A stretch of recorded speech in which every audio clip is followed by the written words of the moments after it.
Okay, welcome everyone to our weekly live Bible study. We do these every Saturday at 2 p.m. Eastern from Discord. And if you're on Twitch, you can just type Discord in chat, any sentence with the word Discord in it, and a bot will respond with our Discord link. We also encourage everyone to chime in with opinions, comments, questions, insults towards Naz, disagreements at any point. If you hear anything that you don't agree with or anything, please let us know, and also chime in with all of your opinions on the verses that we read about. We're going to read a portion of scripture. We're going to have some commentary, and then we're going to discuss it, and then move on to the next portion. And we're just going to keep doing that all the way through this. The Bible studies typically last about 2 hours, sometimes 3, depending on how much content and how much discussion happens. And they are also recorded, so if you miss anything, you can go back and rewatch it on Twitch or on YouTube. I don't know the YouTube channel link, but I will figure it out. With that being said, Naz, can you give us a recap of last week's portion? So we left off with the filling of the tabernacle in Exodus chapter 40. And so Moses is barred from entry into the tabernacle. The cloud comes down and the tabernacle is filled. And it really bars the entry into the tabernacle itself. And with the tabernacle itself, we've seen how it's associated with all of creation. And so basically you've got cherubim imagery within the tabernacle itself, and it would bring to mind Eden. And we've seen the various different Jewish sources and how they associate different parts of the temple to different parts of creation. And this really tracks back to our understanding of Genesis chapter 1, because Genesis chapter 1 is talking in terms of temple building. It has a 7-day structure which was associated with temple building. Solomon's temple was built in 7 years. There are 7 instructions concerning the tabernacle and its building that you see in Exodus chapter 5 to 31. And so you've got this notion of 7 associating with building a house or building a temple. And so when we're reading now in Leviticus, it's really a continuation of this is the place where the Most High is going to put the world to rights. This is his new restored creation. And this is where the heavens and the earth mesh and join together. And that can be a very dangerous place. And this is why we're going to see the introduction of the offerings, the various types of offerings that is going to be detailed in Leviticus. So that's kind of a very brief overview of where we are, where we're going, and where we've been. Perfect. So we are just starting off in Leviticus 1:1. Just open up the book. And this one is discussing the details of the sacrifices, types of sacrifices, when to sacrifice, the kind of sacrifice. The number 7 is also used again here. And if you had been following along, and like Naz said, we relate 7 to creation, and the imagery already. Once I come across it, this particular section in here, you'll see what I'm talking about. I actually wish that we had like a live stream chime or something, so every time that we heard like the number 7 or 3 or 40, we'd have like this audible thing. Oh, you know what? I'm gonna do that anyway. Okay, yes, and the kind of sacrifices that people could bring, which would sometimes be dependent on a person's wealth and or their circumstances. So before we begin, does anyone have any comments, questions, anything about last week, or anything before we move forward and dive into Leviticus 1? Well, Skilled Avocado has a question. Was Solomon's temple actually built in 7 years, or is it a figure to match the biblical concept of 7? As far as I read the narrative in like Kings and so forth like this, it seems to indicate an actual period of 7 years. So you got places like in Proverbs that says wisdom builds a house with 7 pillars. And so you've got this idea of constructing and 7 being associated together. And so you see this 7 being employed in the tabernacle instructions in Exodus chapter 25 to 31. So when it comes to Solomon's temple, I would say it was actually 7 years. I don't think it's just sort of a metaphor, if that makes sense.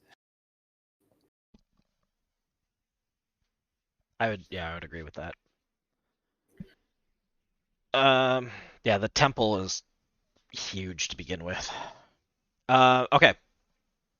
Leviticus 1. We're doing 1 through 13, and then we'll have comments, questions at the end of the reading. Lord called to Moses and spoke to him from the tent of meeting. He said, "Speak to the Israelites and say to them, when anyone among you brings an offering to the Lord, bring as your offering an animal from either the herd or the flock. If the offering is a burnt offering from the herd, you are to offer a male without defect. You must present it at the entrance of the tent of meeting so that it will be acceptable to the Lord. You are to lay your hands on the head of the burnt offering, and it will be accepted on your behalf to make atonement for you. You are to slaughter the young bull before the Lord, and Aaron's sons, the priests, shall bring the blood and splash it against the sides of the altar at the entrance of the tent of meeting. You are to skin the burnt offering and cut it into pieces. The sons of Aaron, the priests, are to put fire on the altar and arrange the wood on the fire. Then Aaron's sons, the priests, shall arrange the pieces, including the head and the fat, on the wood that is burning on the altar. You are to wash the internal organs and the legs with water, and the priest is to burn all of it on the altar. It is a burnt offering, a food offering, an aroma pleasing to the Lord. If the offering is a burnt offering from the flock, from either the sheep or the goats, you are to offer a male without defect. You are to slaughter it at the north side of the altar before the Lord, and Aaron's sons, the priests, shall splash its blood against the sides of the altar. You are to cut it into pieces, and the priest shall arrange them, including the head and the fat, on the wood that is the burning on the altar. You are to wash the internal organs and the legs with water, and the priest is to bring all of them and burn them on the altar. It is a burnt offering, a food offering, an aroma pleasing to the Lord."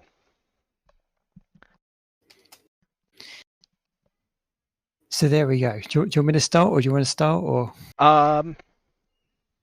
Yeah, I'll do a little bit of my my tidbits here. Go for it.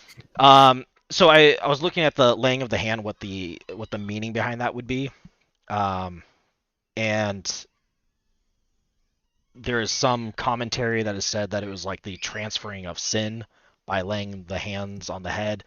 But it seems like it's more so of showing that this is like a property, or showing that he's the head of the animal, kind of that like Adam symbolism, because it's one person that's doing it to an animal in this case, and then later on at Leviticus 4, it's multiple priests that are laying their hands on an animal to symbolize like the whole community doing this.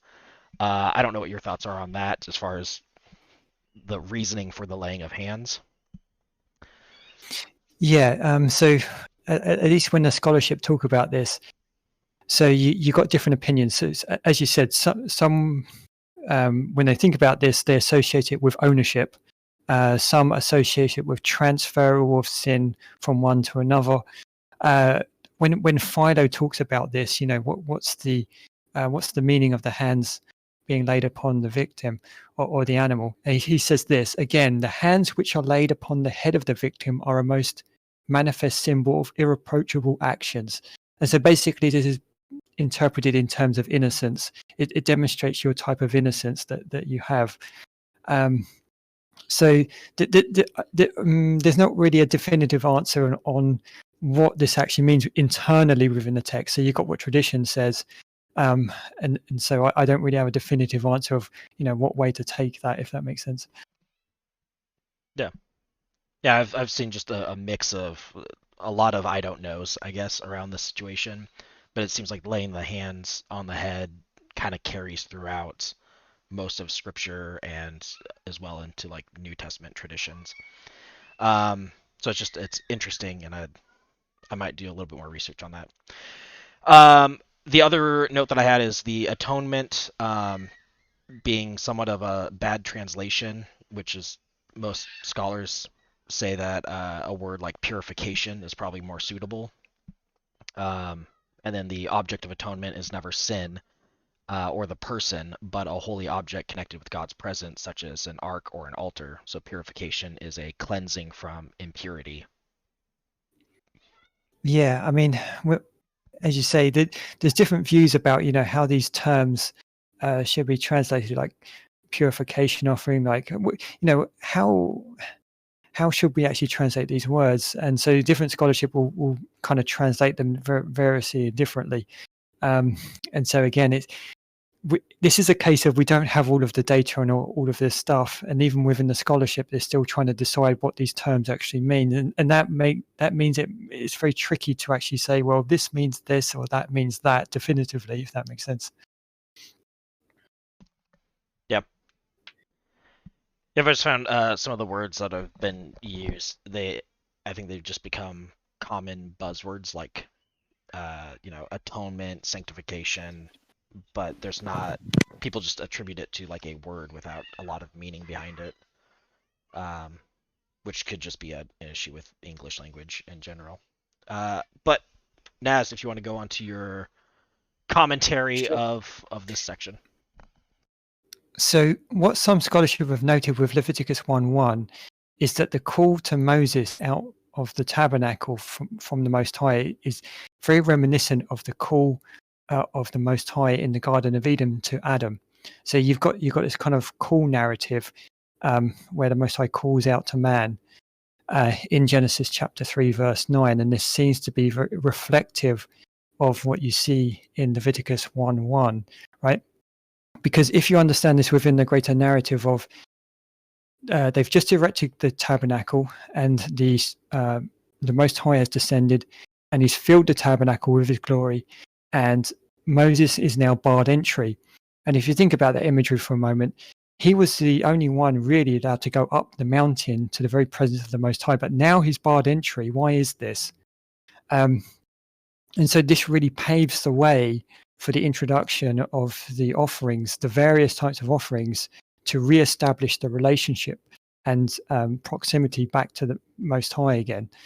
And so,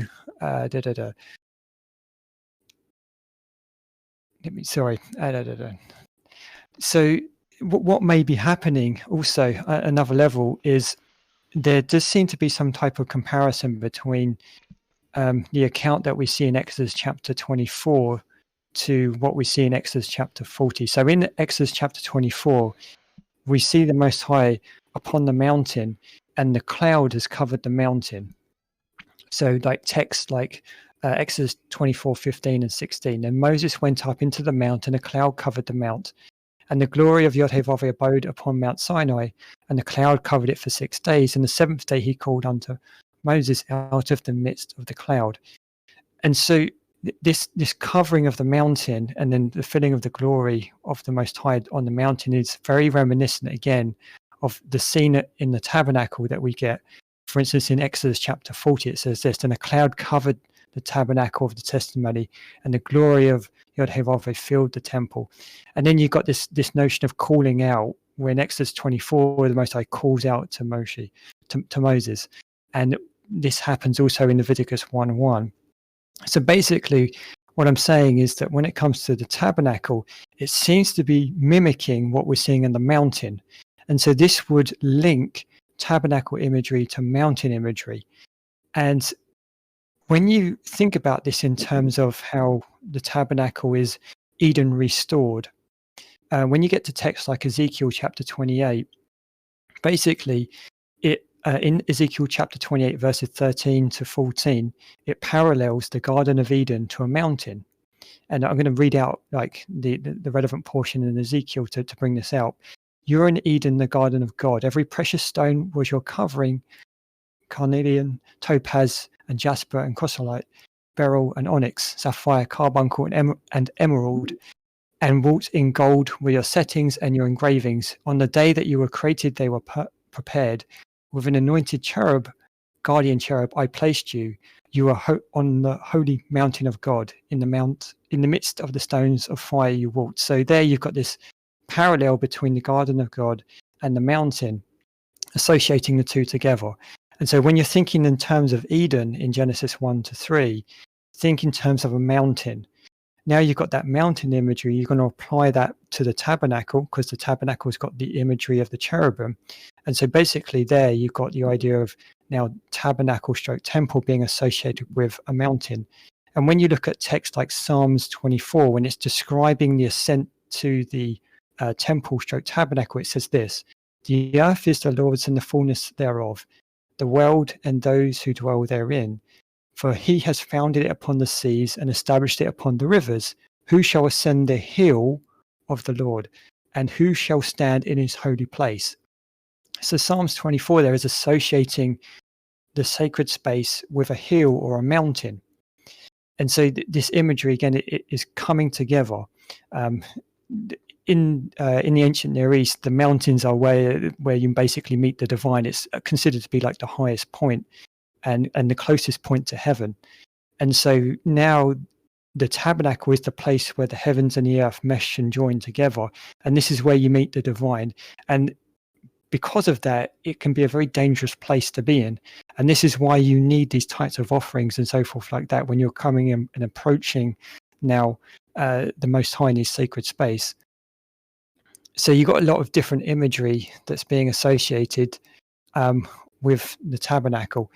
And there may be a hint of Adamic kind of subtext in verse 2 of Leviticus, because it says this: "Speak to the people of Israel and say to them, when any man of you brings an offering to Yod-Heh-Vav." So the man there in the Hebrew is actually Adam. And so this is the place where Adam can be restored. And so basically it fits back into the narrative of Eden. And when you think about, for instance, the Yom Kippur ceremony, the Day of Atonement, again, you may have parallels to Adam, because once a year on the Day of Atonement, Adam's eastward expulsion from the garden is reversed when the high priest travels west past the consuming fire of the sacrifice and the purifying water of the laver through the veil woven with images of cherubim. Thus he returns to the original point of creation, where he pours out the atoning blood of the sacrifice, re-establishing the covenant relationship with the Most High.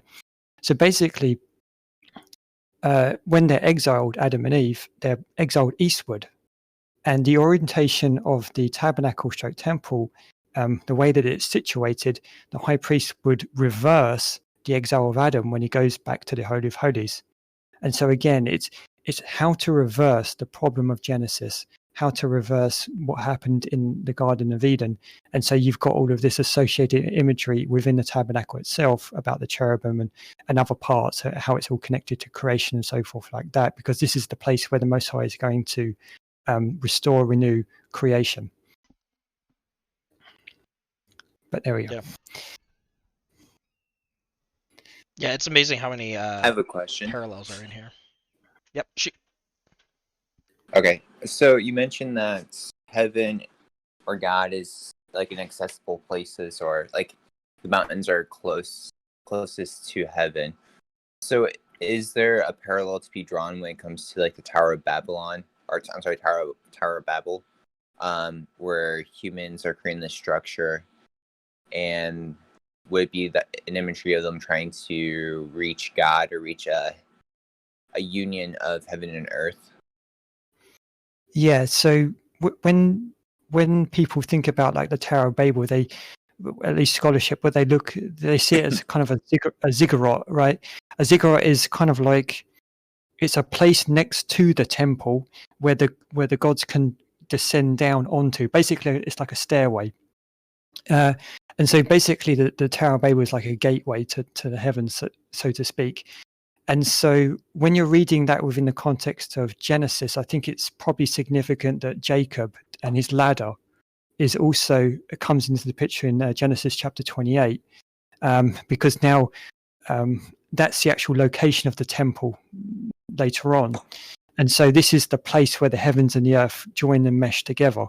And so basically, again, it's appropriating the imagery that you see in the Tower of Babel, and it's saying, no, sure, the way to really connect to the heavens is through this location right here. And this is why you got the imagery of the stone with Jacob, how he rests on the stone, and he says that this stone is going to be basically the foundation for the temple. And so you do have that kind of association.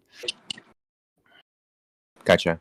Is there any conceptualization of so like the temple is like a union of heaven and earth in a sense, and there's imagery of male and female concepts, like heaven, I think you mentioned like heaven is masculine, earth is feminine.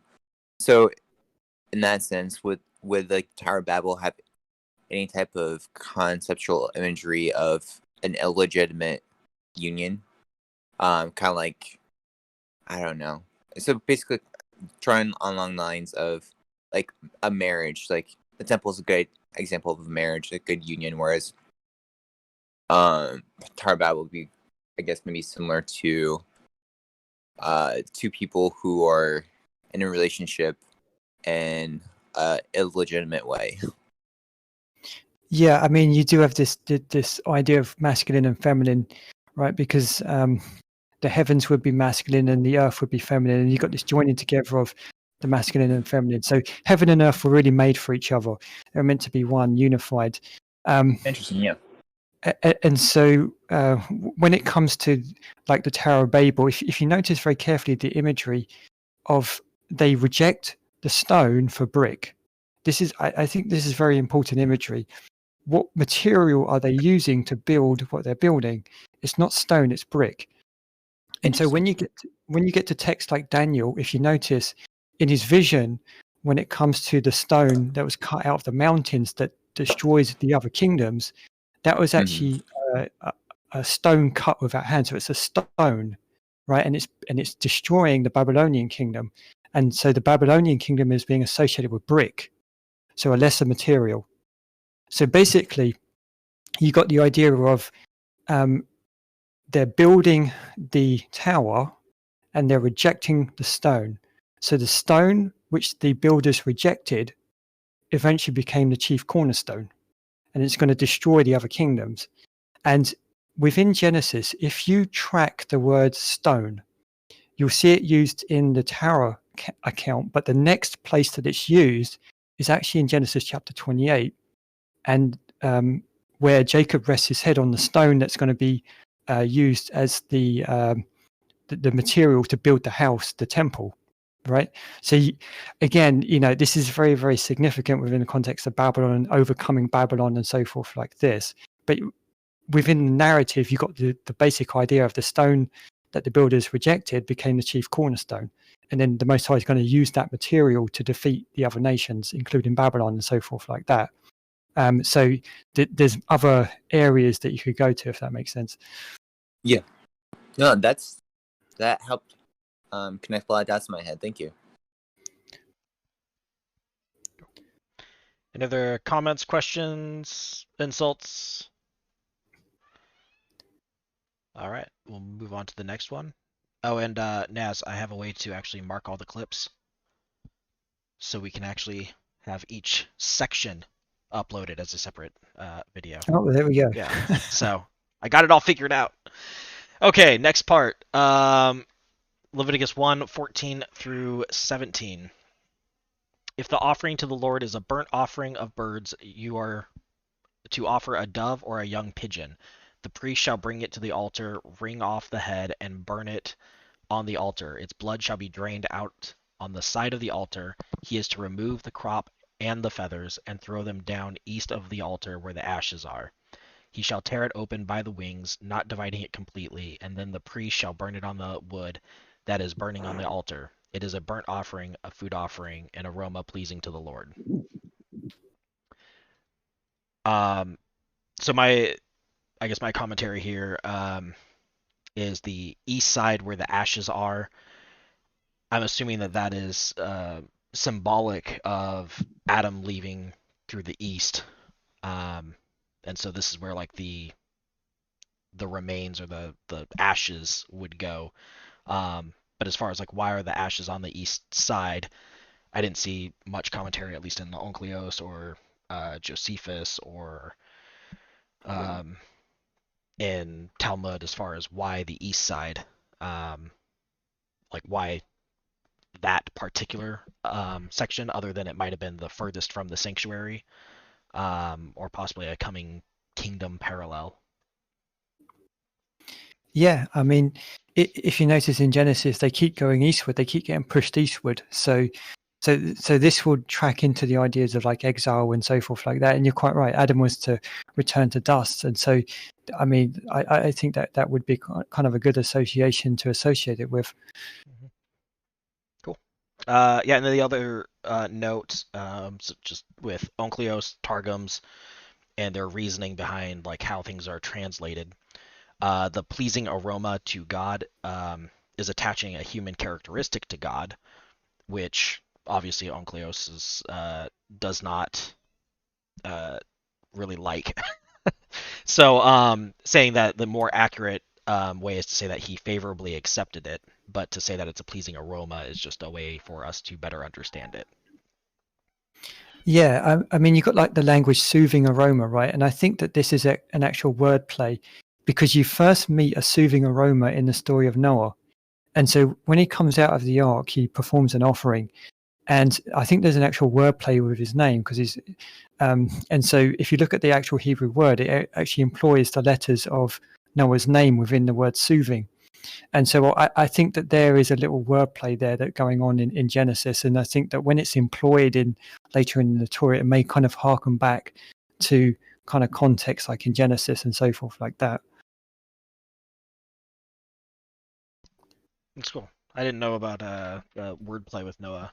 I'll have to actually look at that one. That's I'm assuming at the right as they leave the ark with the sacrifices. Yeah, I think it's in like the last section of chapter 8. Cool. All right, I'm marking that because I'm going to go back to that today. Okay, if you want to take it away with your commentary. Sure. So if you notice the structure of the book, so it says 5 books in the Torah, and the middle book is Leviticus. And what some scholarship say is, well, this has been ordered intentionally in this way, because when you get to about the middle of Leviticus, you get to basically the Day of Atonement and the Holy of Holies. And so what the scholarship say is that the way that these books have been structured, with the additional structure of Leviticus and the Holy of Holies being right in near the center, is basically you're tracking through the temple, so to speak, and you're coming to the most holy of holies right in the dead center. And so basically, again, it's this idea of centrality with the Holy of Holies. It is the sacred space that you're going to go to. And so basically, through these chapters now, we're going to be tracking all the way up to chapter 16, which contains the account of the Day of Atonement and access to the Holy of Holies and things like this. So when it comes to like the various different types of offerings, like with the birds and the rams and the like heifers and she goats and things like that. So we've got a collection of animals being offered up in Genesis chapter 15, verse 8 and 9. So when Abraham is covenanting with the Most High in Genesis chapter 15, he does seem to use the categories of animals that are later used in the temple service. So there may be a precedent there with Abraham in the kind of use of animals that he's using. But that kind of ends my commentary at this point. All right. Other comments, commentaries, questions, anything else? I need like elevator music in between these. Just like give some people a chance here. Sure. It's low carbon. Oh, I need to turn your volume up. All right, follower, can you say something again?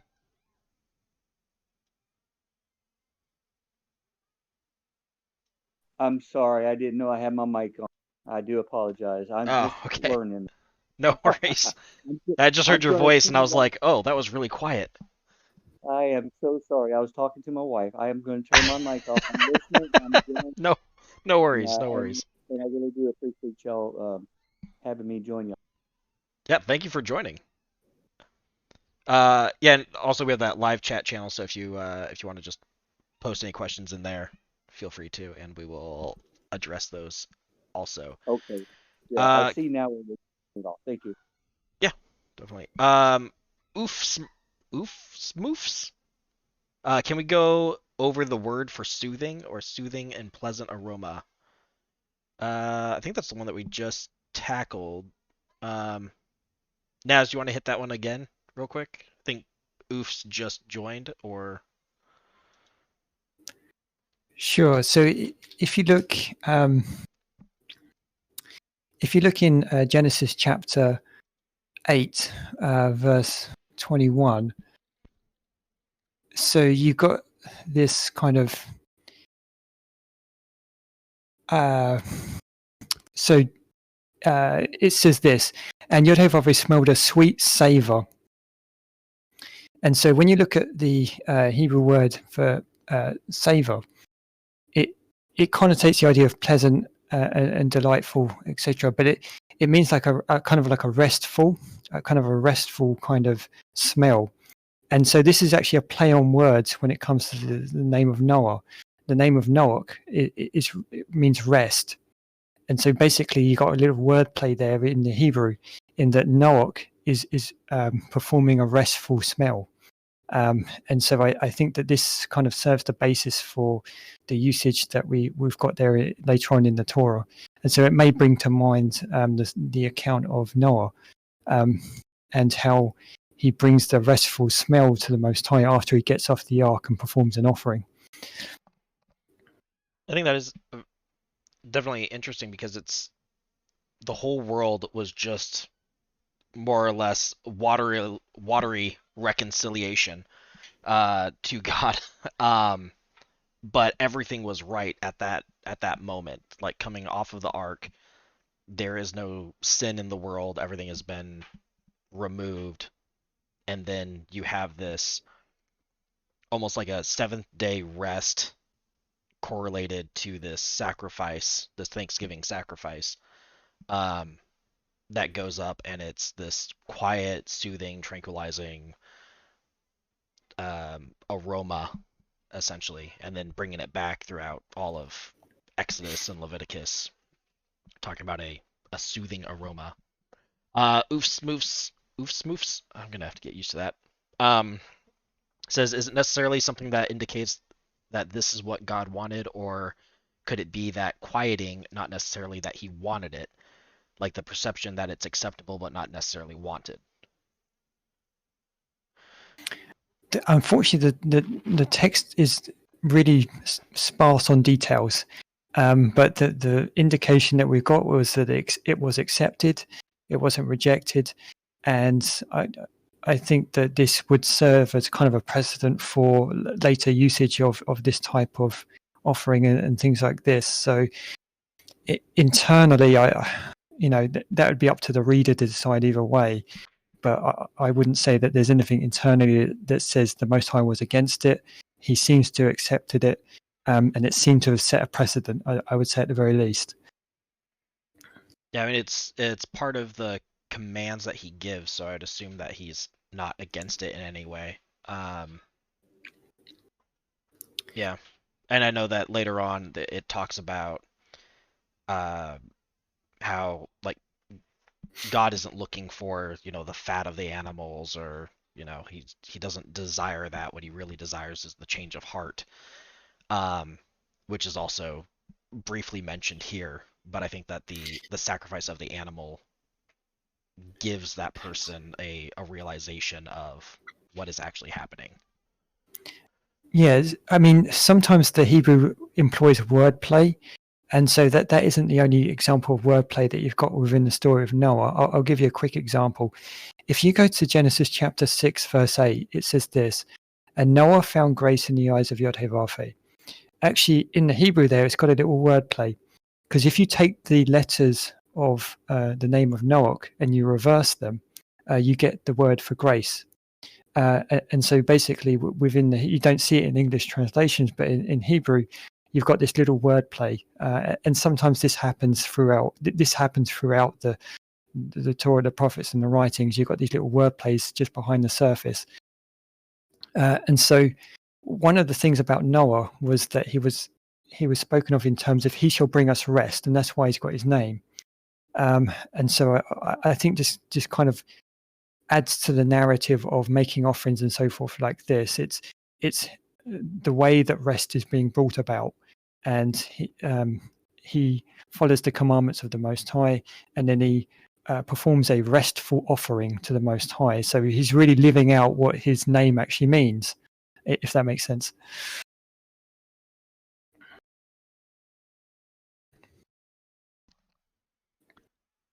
Apparently my I just did a thing to post the Discord bot, but because I said Discord, the thing automatically responded with Discord like 10 times in response to Discord. Cool. All right. All right. Any other questions? I think the last comment was because the translation of sweet pleasant makes it sound like it's what God wanted. Could it also be interpreted as not necessarily wanted as well? So could it also be not wanted? For me, I would say that it wouldn't necessarily have to be wanted, but he's not against it in any way because it is a command. So he wouldn't I command mean, something that he doesn't like. I mean, types of offerings actually go before Noah anyway, because you've got the Cain and Abel, and they both bring offerings before the Most High, and so Abel's offering, it seems to be very accepted; is not rejected. And so the idea of making offerings and them offerings being acceptable already has precedent within the Cain and Abel story. So I think that this is just another link in the chain, so to speak, of the Most High seeing offerings and accepting them. Yeah. All right, we're going to get into Leviticus 2 here. Yeah, and if anyone else has questions, feel free to post them and we'll address them. Leviticus 2, 1 through 6. When anyone brings a grain offering to the Lord, their offering is to be of the finest flour. They are to pour olive oil on it, put incense on it, and take it to Aaron's sons, the priests. The priest shall take a handful of the flour and oil together with all the incense, and burn this as a memorial portion on the altar, a food offering, an aroma pleasing to the Lord. The rest of the grain offering belongs to Aaron and his sons. It is a most holy part of the food offerings presented to the Lord. And if you bring a grain offering baked in an oven, it is to consist of the finest flour, either thick loaves made without yeast and with olive oil mixed in, or thin loaves made without yeast and brushed with olive oil.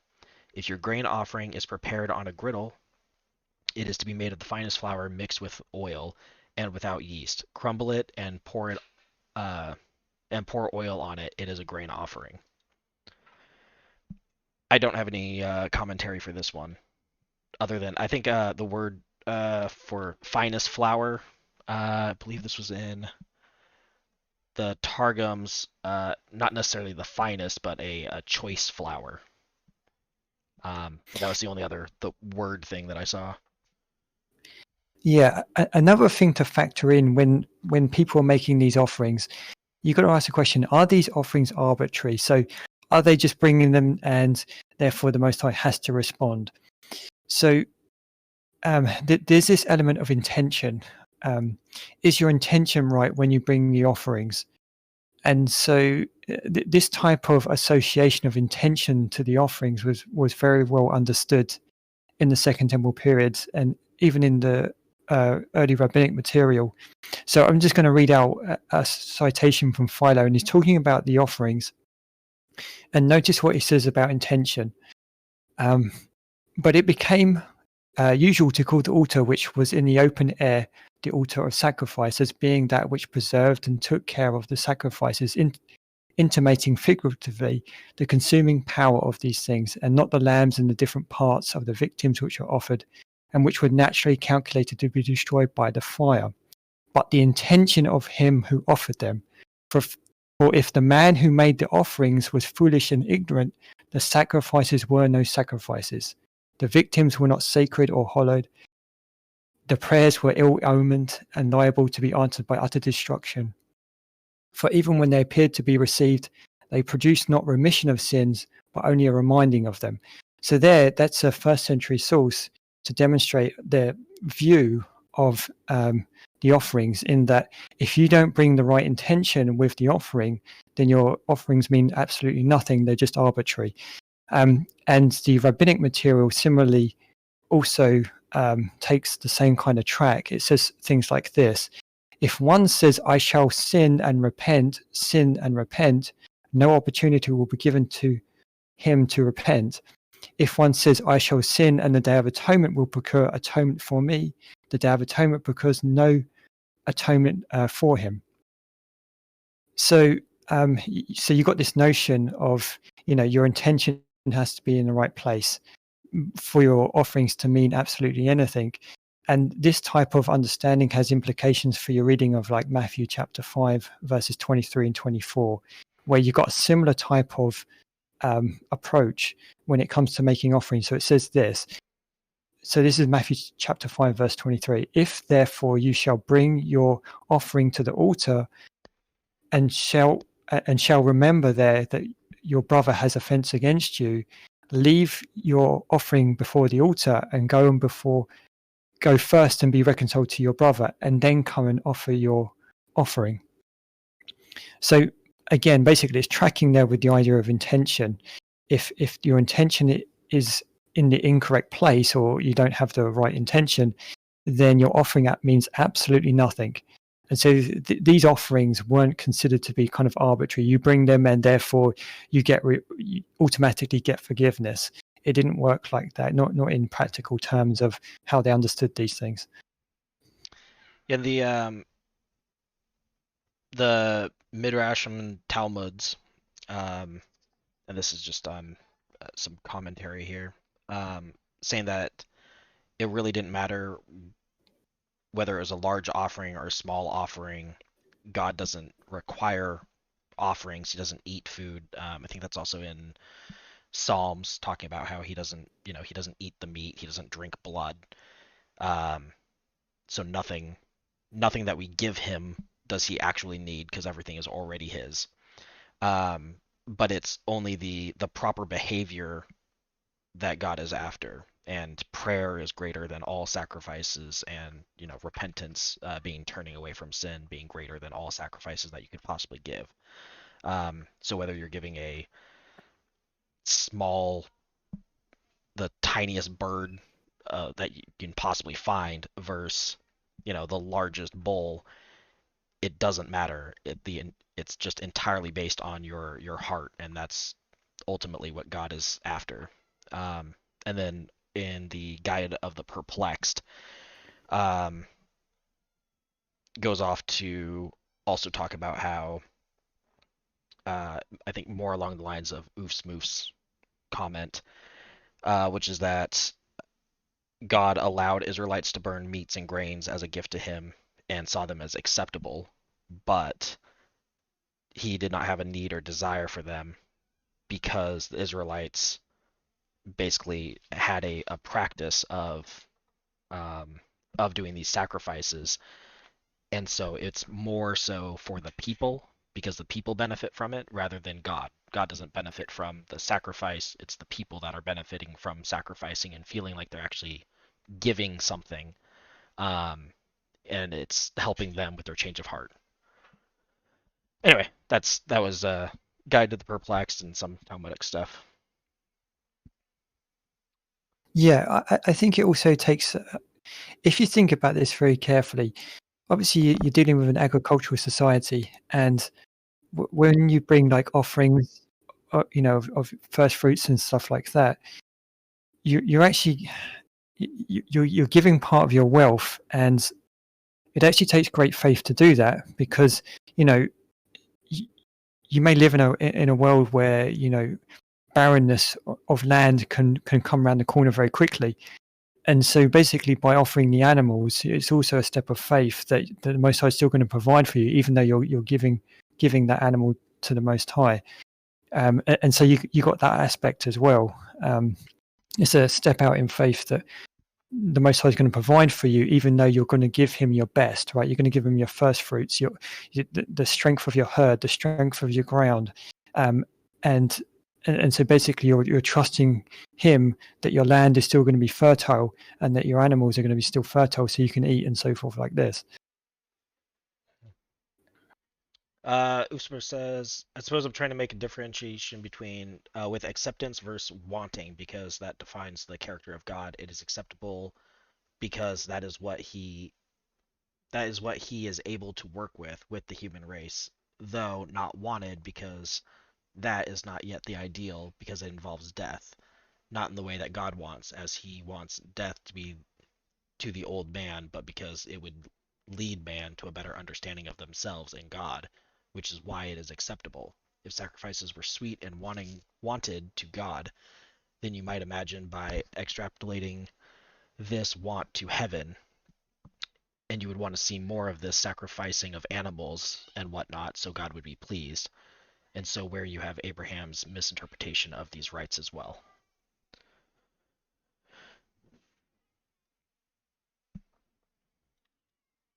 Yeah. Well, I wouldn't say that Abraham had a misinterpretation. I think that, especially when it comes to Abraham, I mean, you've already got precedent within the story of Noah that, and the story of Cain and Abel, that offering is the acceptable manner to which to approach the divine. And at no point is anyone rebuked at this. And so I think that if there was some kind of intrinsic error in making offerings, I think the text would have noted it, but it doesn't. Instead, we've got time after time after time of the Most High being very accepting of these offerings. The truth is, the Most High doesn't need anything. He doesn't need humans. He doesn't need us to do good things. He doesn't need any of that. He is self-sufficient. And so, if we're going to take this type of approach when it comes to offerings, then I think that we'd have to be consistent in kind of other things as well.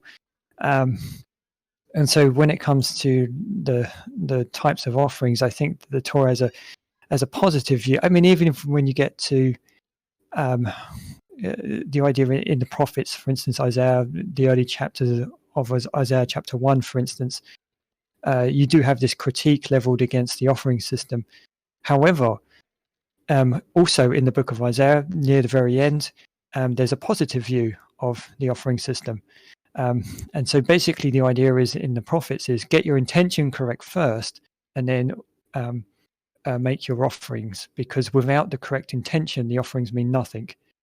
And so I would say at one level, when a person makes offerings, they're actually stepping out on a matter of faith, especially, right? They didn't live in the modern era where you can just simply go down to like a supermarket and get food and stuff like that. They lived in a very agricultural setting where no rain was a very, very real possibility. If you've got no rain, then you've got no produce in the ground. Your animals will suffer and die and so forth like that. And so by making these types of offerings, I think that on their side, it's also an act of faith in doing that. Abraham was about to sacrifice his own son, but in the wrong way. I don't know if he was sacrificing in the wrong way, like it was a command from God to test his faith, and then he was going through with it. It wasn't anything that Abraham did on his part, as much as I know, but Abraham was fulfilling exactly what he should have been doing. Well, my view is a bit more complex on this, and this would take time to give soundbite answers in this type of topic. I don't think is very fruitful. Yeah, do you want to drop this one into like a Parsha discussion after? Yeah, what I'd have to do, I'd have to break down the narrative of what's happening in chapter 21, what's happening in chapter 20, and that's going to take time. Okay, oofs moves. If you want to join our Discord, we have a channel called Parsha Discussion, and Naz can go more in detail on that. But yeah, we'll just keep moving along here. But yeah, join in if you can, if you're not already in there, and we will. Hopefully, he can address all of those questions. Naz is our resident genius, so. No, I'm not. Well, you know more than me, and so so I'm like, yeah, you're in a higher plane for your level of Torah knowledge. But there we go. Okay. Have fun, skilled avocado. Later, man. Leviticus 2:7 through 16, and we're almost through half of Leviticus, an hour in. All right. If your grain offering is cooked in a pan, it is to be made of the finest flour and some olive oil. Bring that grain offering. Did I already do that? No. Never mind. This is just repeating things again.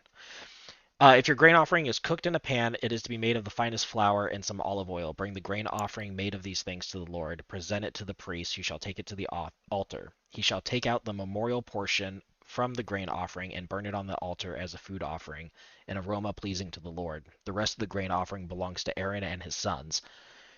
It is the most holy part of the food offerings presented to the Lord. Every grain offering you bring to the Lord must be made without yeast, for you are not to burn any yeast or honey in a food offering presented to the Lord. You may bring them to the Lord as an offering of the first fruits, but they are not to be offered on the altar as a pleasing aroma. Season all of your grain offerings with salt. Do not leave the salt of the covenant of your God out of your grain offerings. Add salt to all of your offerings. If you bring a grain offering of first fruits to the Lord, offer crushed heads of new grains roasted in the fire. Put oil and incense on it. It is a grain offering. The priest shall burn the memorial portion of the crushed grain and the oil together with all the incense as a food offering presented to the Lord. All right, so that's the end of the scripture part. The commentary I've got on this would be that salt is kind of a important symbol. It was widely used as a symbol of preservation, and when treaties and alliances were made, salt was employed to symbolize the terms would be preserved for a long time. So allies entering into an agreement would often share in a salted meal, and thus the use of salt in sacrificial offerings was a reminder of a covenant relationship being a preserved covenant for a long time. Which is also seen in Numbers 18 and 2nd Chronicles 13. And then going outside of this even further, and this one is possibly not in the mind of Moses or anything at this point, but salt also impedes leavening, and leavening not being allowed, but leavening was also a sign of rebellion later on. I don't know if leavening and rebellion were related during this time, but later on it definitely was, and so salt also has significance of deterring rebellion by putting it on offerings. So kind of a lot of stuff about salt. We are the salt of the earth. There's just a lot of references to salt, and the sacrifices containing salt, I think, brings a lot more meaning to it. That is the end of my little bits. Naz? Yeah, I mean, when it comes to salt, there's two sides of a coin. You've got it in good context, like you just detailed, but you've also got it in context where it's associated with destruction and infertility. Like, for instance, if you think about the narrative of Sodom and Gomorrah, Lot and his wife, when they flee, his wife turns into a pillar of salt. And what you see later on in the Torah is basically, if the nation did not live up to their responsibilities, a destruction upon them would come upon them, just like Sodom and Gomorrah. And it's specifically associated with the idea of salt. And I think you can see that in Deuteronomy chapter 28. And so there is this notion in the ancient Near East is when you defeat an enemy, what you do, you salt their grounds. And you've got an actual example of this in the scriptures, where they defeat an enemy and then they salt the ground. So basically the idea is it brings infertility and productiveness. It stops productiveness. And so you've got this kind of two-sided coin when it comes to salt. And so when you think about texts like in Matthew chapter 5, and it says, you are the salt of the earth, again, that can be a two-sided coin. On one side, it can have this kind of covenantal kind of relationship type of understanding on the good side. On the bad side, it means that you can make your enemies unproductive, right? If you're doing what you're doing, that means that you're making the enemy's plans unproductive and not fertile. And so again, it's kind of this double-sided aspect to salt, if that makes sense. Yeah, I like that. I like the because it in both meanings it it can be good for one, bad for another. But it's in the references that it's being used, it seems to always be good for the people of God, bad for everyone who opposes God. I have a Yeah, question. sure, go for it. First, I like the comment they made about salt. Why? But with that said, also why no honey? So honey was generally basically it was honey is associated with pagan offerings, generally speaking. That this is what people say, uh, and so it could be kind of a pushback to the idea of like pagan sacrifices and so forth like that. Um, Certainly, when Philo talks about the offerings and he's talking about like frankincense and stuff like that, he says um, that stuff is not sometimes given because that's a symbol of like joy and stuff like that. And so, you know, it depends who you believe, basically, whether you believe what some of the scholarships say, in that you've got these other pagan kind of temple systems and offering systems, and part of that is that they offer up honey and so forth like that. And that's why there's a refrain in the Torah to look like those around them. But it is a good question. The Torah doesn't actually give us a reason why specifically, if that makes sense. Sure. That's an interesting point. I wonder if leavening also was something that was used a lot in pagan sacrifices. Well, I hope not. Oh, Well, when it comes yeah. to Deuteronomy chapter 28, I said 28, it's 29, because the Torah says this. So in relation to the curses, the whole land shall be burned with brimstone and salt. It shall not be sown, nor shall it sprout, nor shall there be any herb in it. It shall be like the overthrow of Sodom and Gomorrah. So there you've got an association between salt and Sodom and Gomorrah, and this makes complete sense if you're reading Genesis, because after the destruction of Sodom and Gomorrah, Lot's wife turns into a pillar of salt. So basically, it's a marker for infertility. Is that why we don't insult women now? The pots. Yeah. Oh, and Jacob. Wait, Yellow is here. He's just watching on Twitch. Hi, Jacob. Okay. Moving on to Leviticus 3. If there's no other questions. All right. If your offering is a fellowship offering and you offer an animal from your herd, whether male or female, you are to present before the Lord an animal without defect. You are to lay your hand on the head of your offering and slaughter it at the entrance to the tent of meeting.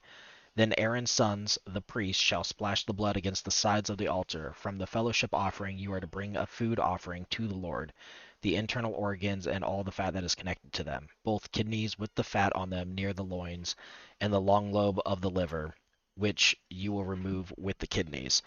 Then Aaron's sons are to burn it on the altar on top of the burnt offering that is lying on the burning wood. It is a food offering, an aroma pleasing to the Lord. If you offer an animal from the flock as a fellowship offering to the Lord, you are to offer a male or female without defect. If you offer a lamb, you are to present it before the Lord. Lay your hand on its head and slaughter it in front of the tent of meeting. Then Aaron's son shall splash its blood against the sides of the altar. From the fellowship offering you are to bring a food offering to the Lord. Its fat, the entire fat tail, cut off close to the backbone, the internal organs, and all the fat that is connected to them, both kidneys and the fat on them near the loins, and the long lobe of the liver, which you will remove with the kidneys. The priest shall burn them on the altar as a food offering presented to the Lord. If your offering is a goat, you are to present it before the Lord. Lay your hands on its head, slaughter it in front of the tent of the meeting. Then Aaron's son shall splash its blood against the sides of the altar. From what you offer, you are to present this food offering to the Lord, the internal organs and all the fat that is connected with them, both kidneys and the fat on them near the loins, and the long lobe of the liver, which you will remove with the kidneys. The priest shall burn them on the altar as food offering, a pleasing aroma. All the fat is the Lord's. This is a lasting ordinance for the generations to come. Wherever you live, you must not eat any fat or any blood. All right, so a few things on this. I was actually showing, I think, Piff and Dean this yesterday, because saw the fat tail segment, and I just find this fascinating because I'm just amazed by this. I didn't know sheep had tails, and so when I saw the fat tail talking about sheep, I was like, well, I got to go look at like what this little stubby thing looks like, and found out that sheep, if you don't cut off their tails regularly, um, their tails grow to like 4 to 5 feet long and weigh up to like 50 pounds. They're these giant bushy tails. It looks like a wolf tail if you let it go quite a ways. And yeah, so like a wolf in sheep's clothing would totally make sense in this situation because it would look identical to a sheep with a long tail. I just didn't know that they had them. If anyone wants to, that's in Discord. You can go to the Mute VC chat, scroll up a little bit, and you can see tons of sheep with tails. They're huge and bushy. It's crazy. Okay, so that was just random fact. Other notes on this: God doesn't need food. It says burn it as a food offering. Once again, this is just repeating. Psalms 50:12-14 says, "If I were hungry, I would not tell you, for the world is mine and all that is in it. I don't eat the flesh of bulls or drink the blood of goats. Sacrifice thanks offerings to God to fulfill your vows to the Most High." And then the only other note, which is Talmud, is fat cannot be eaten. This is the chalev, the hard fats that can be peeled off, where it says you must not eat any fat or any blood. Fat that is interwoven into the meat is permitted to eat, and fat of birds and fish is not forbidden. Yeah, and that's it. That's all the commentary I had on 3. Well, when you read Leviticus chapter 3, verses 9 to 11, what you see is the fire offerings that you've just described, like the fat tail and so forth, like that, the kidneys and things like this.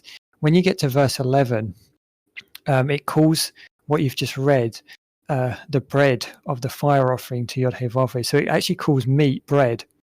And when you look in places like in Numbers chapter 28, verse 1, it says this: "And Yod Heh said to Moses, command the people of Israel and say to them, my offering, my food for my offerings by fire, my pleasing odor, you shall take heed to offer to me in its due season." So in Numbers chapter 28, verse 1 or 2, sorry, he actually calls these offerings my food. And the actual Hebrew word there would be lechem, which is bread, my bread. And so he does actually call the offerings his own food or bread. So it's very, very interesting language. And if you think about the idea of associating meat with bread, you come across this idea in the Gospel of John chapter 6, where the Messiah says, and my flesh is bread. And so you've got this internal association in the Gospel of John, but you've got it internally right here in the Torah. And this is just one example of the offerings, the actual meat offerings being called bread, or being understood in the context of being food for the Most High.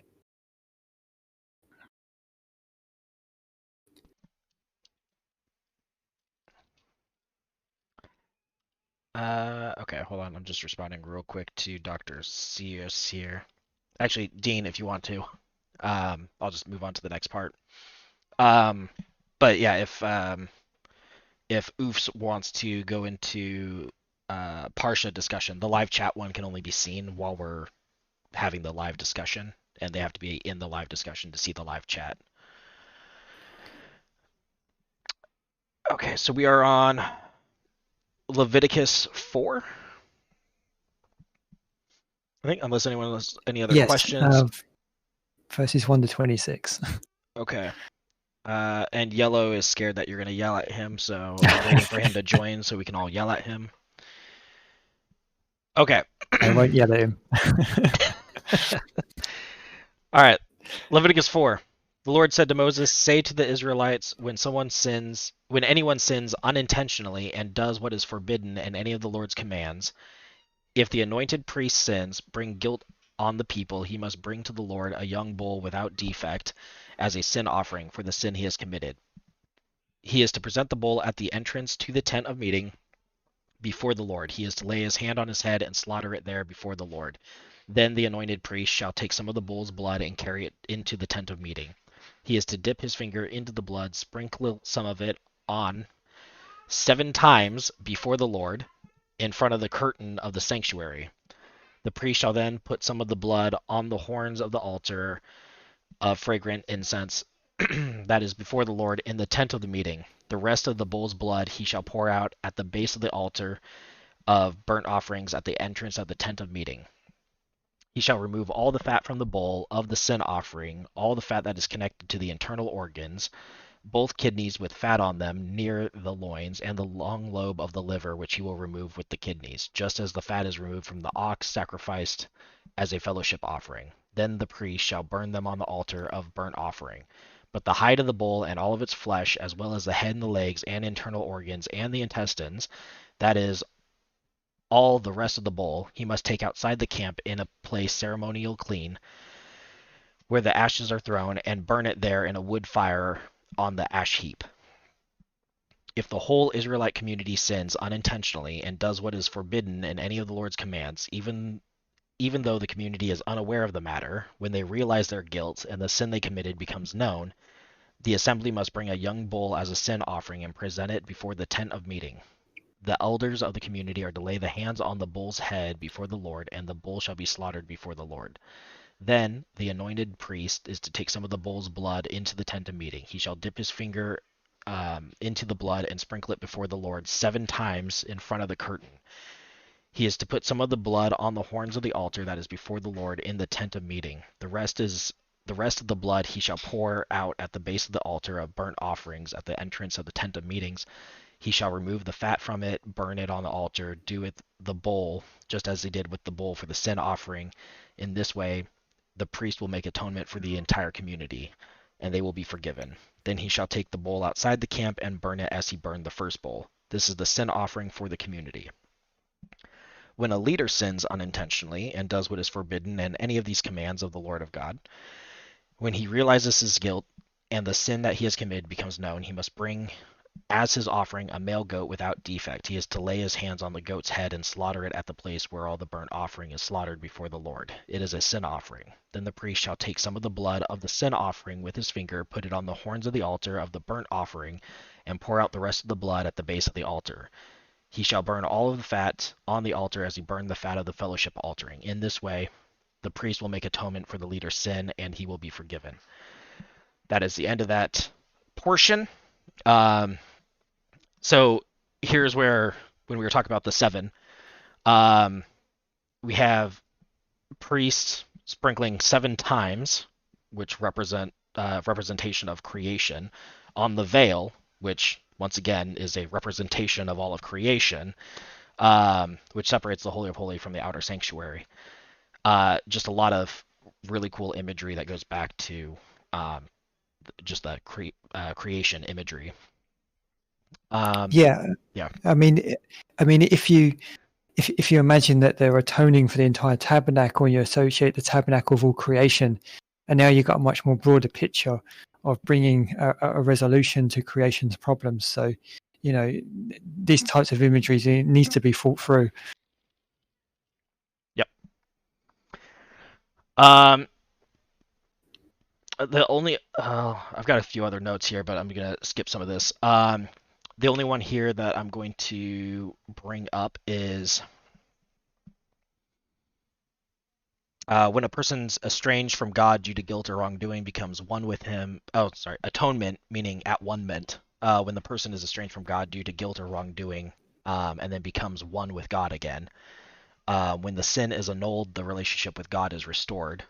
But when sin was only forgiven when they returned back to God by having a change of heart. The sins were forgiven if the sinner experiences a change of heart leading to a change of ways. It is possible to count on a loving response from God if a person makes the slightest attempt to change for the better. The focus is on the attitude and behavior of the individual and not the specific tasks, which is then again shown in Ezekiel 18, Hosea 14, and Malachi 3. And in the Haggadah, it says, "If you have sinned a little, let it seem like much to you, even if the fault was unwitting." So that's that area. Oh, actually, I'm gonna add in one more, which is Yeah, something I've got from the some comments as Mishnah. well. Yeah, something from the Mishnah here, which states that, and yeah, basically saying that an offense against a person cannot be wiped out by ritual or anything else. The sinner must attempt to rectify the wrong and seek goodwill of the injured party. Um, However, this I think stems from that first part where it says when anyone sins unintentionally and does what is forbidden. Um, that was grabbed, and scroll back down to where I was at, which says anyone who sins with intention of repenting afterward will not obtain forgiveness, which is also echoed again in Hebrews 10:26, where it says, "If we sin willfully after we have received knowledge of the truth, there remains no sacrifice for sins," which seems to echo rabbinic teachings in the Mishnah. So again, when we think about the imagery of the temple, and in the Gospels, so in Matthew chapter 21, the Messiah goes into the temple and he tells two parables, and both of these parables in Matthew chapter 21, verse 28 to 32, and verse 33 to 44, contain the imagery of a vineyard. And so he's in the temple and he's telling two parables, and these two parables have imagery of a vineyard. Is there some type of association between vineyard imagery to temple imagery? Well, if we're looking at this from the first century, we've got Josephus, and he says this: the temple had doors also at the entrance and lintels over them of the same height with the temple itself. They were adorned with embroidered veils, with their flowers of purple and pillars interwoven. And over these, but under the crown work, was spread out a golden vine, with its branches hanging down from a great height, the size and fine workmanship of which was a surprising sight to the spectators, to see what vast materials there were, and with what great skill the workmanship was done.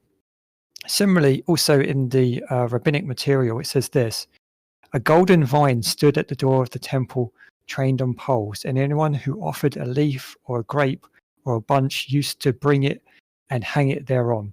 So basically, you got two different sources there, and they're both thinking in terms of the temple, and they're associating this vine or grapes to the actual temple itself. And so when you're reading the gospel narratives, like Matthew chapter 21, and when the Messiah goes into the temple, if you associate vineyard imagery to the temple, suddenly the usage of the imagery of a vineyard in his parables in the context of being in the temple makes complete sense. And so through directing his parables at the chief priests, for instance, in Matthew chapter 21, it would really illuminate the kind of context and association that was already there in the first century.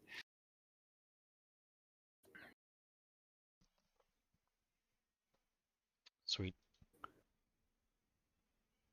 Comments, questions, insults. Why lentils? Yeah. Lentils? Yeah.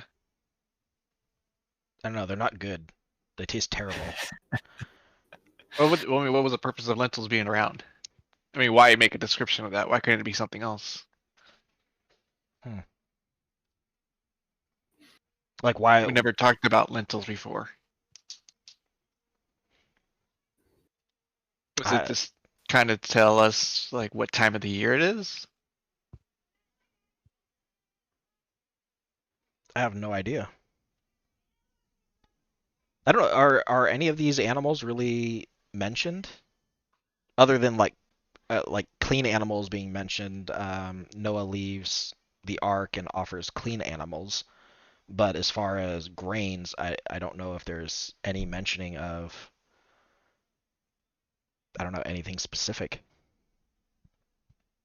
So you got like meal offerings that are in the Torah, and things like this. But when it comes to when it comes to Genesis, obviously you got what Cain and Abel bring, the first fruits of the ground, right? or the fruits of the ground at least, in Genesis chapter 4. So you do have this kind of precedent maybe there, but it kind of outworks, and you get the idea of meal offerings later on in the Torah.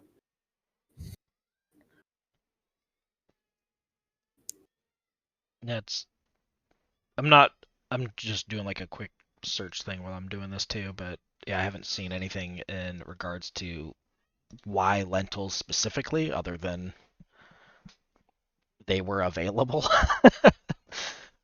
So, all right. Any other questions, comments? Moving into Leviticus 5, and that's going to wrap up the Torah portion. All right. Leviticus 5. If anyone sins because they do not speak up when they hear a public charge to testify regarding something that they have seen or learned about, they will be held responsible. If anyone becomes aware that they are guilty if they unwittingly touch anything ceremonial unclean, whether it's the carcass of an unclean animal, wild or domestic, or of any unclean creature that moves along the ground, and they are unaware that they have become unclean, but then they come to realize their guilt, or if they touch human uncleanliness, anything that would make them unclean, even though they are unaware of it, but then they learn of it and realize their guilt, or if anyone is thoughtlessly takes an oath to do anything, whether good or evil, in a matter one might carelessly swear about, even though they are unaware of it, but then they learn of it and realize their guilt. When anyone becomes aware that they are guilty in any of these matters, they must confess in what way they have sinned. As a penalty for their sin they have committed, they must bring to the Lord a female lamb or goat from the flock as a sin offering, and a priest shall make atonement for their sins. Anyone who cannot afford a lamb is going to bring 2 doves or 2 young pigeons to the Lord as a penalty for their sin, one for the sin offering and the other for a burnt offering. They are to bring them to the priest, who shall first offer one for the sin offering.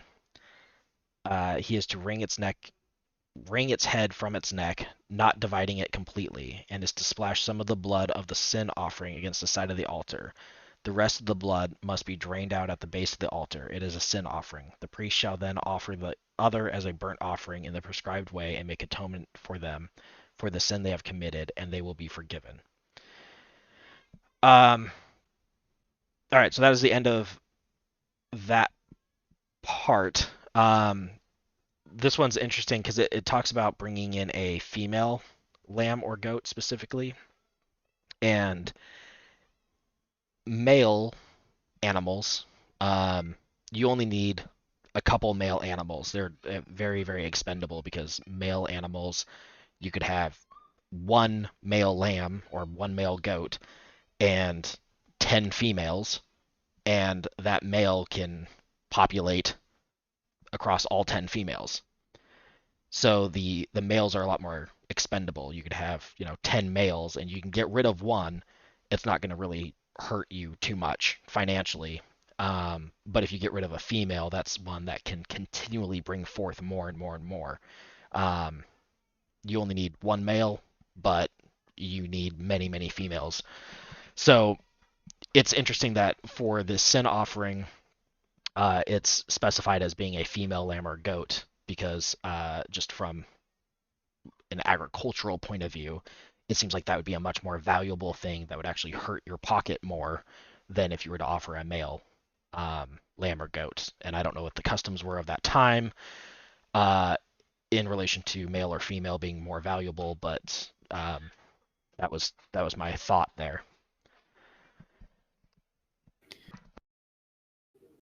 Yeah. So when we're thinking about, the types of offerings and what should we associate them with, I'm just going to read out some Jewish sources which demonstrate how some of these offerings were being associated with various events in Genesis.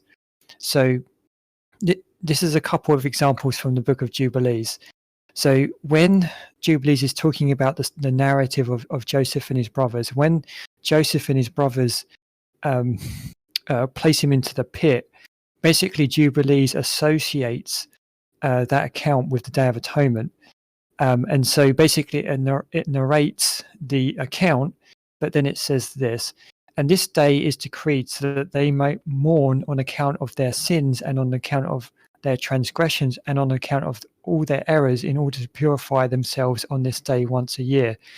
So Jubilees there is associating what happened with Joseph to the Day of Atonement. So when they're thinking in terms of Day of Atonement, they're associating it with Joseph. But this also happens with the story of Isaac as well. So the story of Isaac is associated with the Passover, and this can be seen in Jubilees 18:17 when it recounts the story of Abraham and Isaac. It connects it specifically to the festival of 7 days, and the festival of 7 days is the Passover. And within the narrative of Jubilees, chapter 17, verse 15 and 16, it even talks about the Passover month. And so basically, again, it's associating key events in the narrative of Genesis to either festivals or offerings. And this isn't the only Jewish source that does this. So I'm going to read out an example from Philo, where he does a very similar thing with Isaac. He says this: and there are some entire virtues free from all wickedness, which it would be impious to mutilate by dividing them, and which resemble those indivisible sacrifices, the whole burnt offerings of which is Isaac a manifest pattern, whom his father was commanded to offer up like a victim, sharing in no destructive passion. So there, just like with the source from Jubilees there, it's associating Isaac with the actual offering systems. And this is actually seen also in the rabbinic material. This is just one quick example. So this is, I see the blood of the binding of Isaac, for it is said, and Abraham named that site Adonai Yireh, the Lord will see, etc. Further on it says, God sent an angel to Jerusalem to destroy it, but as he was about to wreak destruction, the Lord saw and renounced further punishment. What did he see? He saw the blood of the binding of Isaac, as it is written, God will see to the sheep. So there again, you've got it in rabbinic material, association of Isaac to the actual offering system. You've got it in Philo, and you've got it in the Book of Jubilees, and these are three completely different Jewish sources. So this really attests to the kind of broad view that when they're thinking about offerings and so forth like that, they're associating it back to stories in Genesis. And so this can help us like have basically a window into how these offerings were being understood. And so if they're being applied to Joseph and Isaac and things like that, then it really serves as kind of like the basis for applying it to an individual figure like the Messiah. But anyway, so that's my comments. All right. Any other comments, questions, commentaries? Oh, so remember I said lentil? I found out that lentil does not mean the food lentil. Oh. You mean lintel? Yeah, which is Okay. kind of like part of the structure over the door. Yeah. Yeah, so food brain versus construction brain, I guess. Oh, there we go. What are we going to do, Dean? Not think about food all the time. There we go. You must be hungry. Bring a dietitian Good. into a live discussion, and then it's just all Talking about food. bread and sacrifices, and I'm like, lentils. Yep.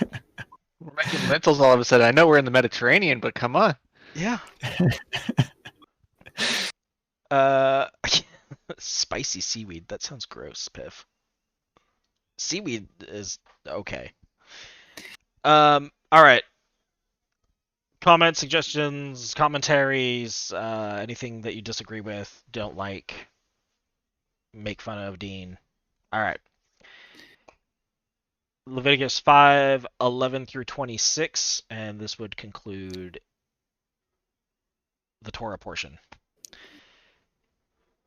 If, however, they cannot afford 2 doves or 2 young pigeons, they are to bring an offering for their sin as a tenth of an evav, the finest flour for a sin offering. They must not put olive oil or incense on it because it is a sin offering. They are to bring it to the priest, who can take a handful of it as a memorial portion and burn it on the altar on top of the food offerings presented to the Lord. It is a sin offering.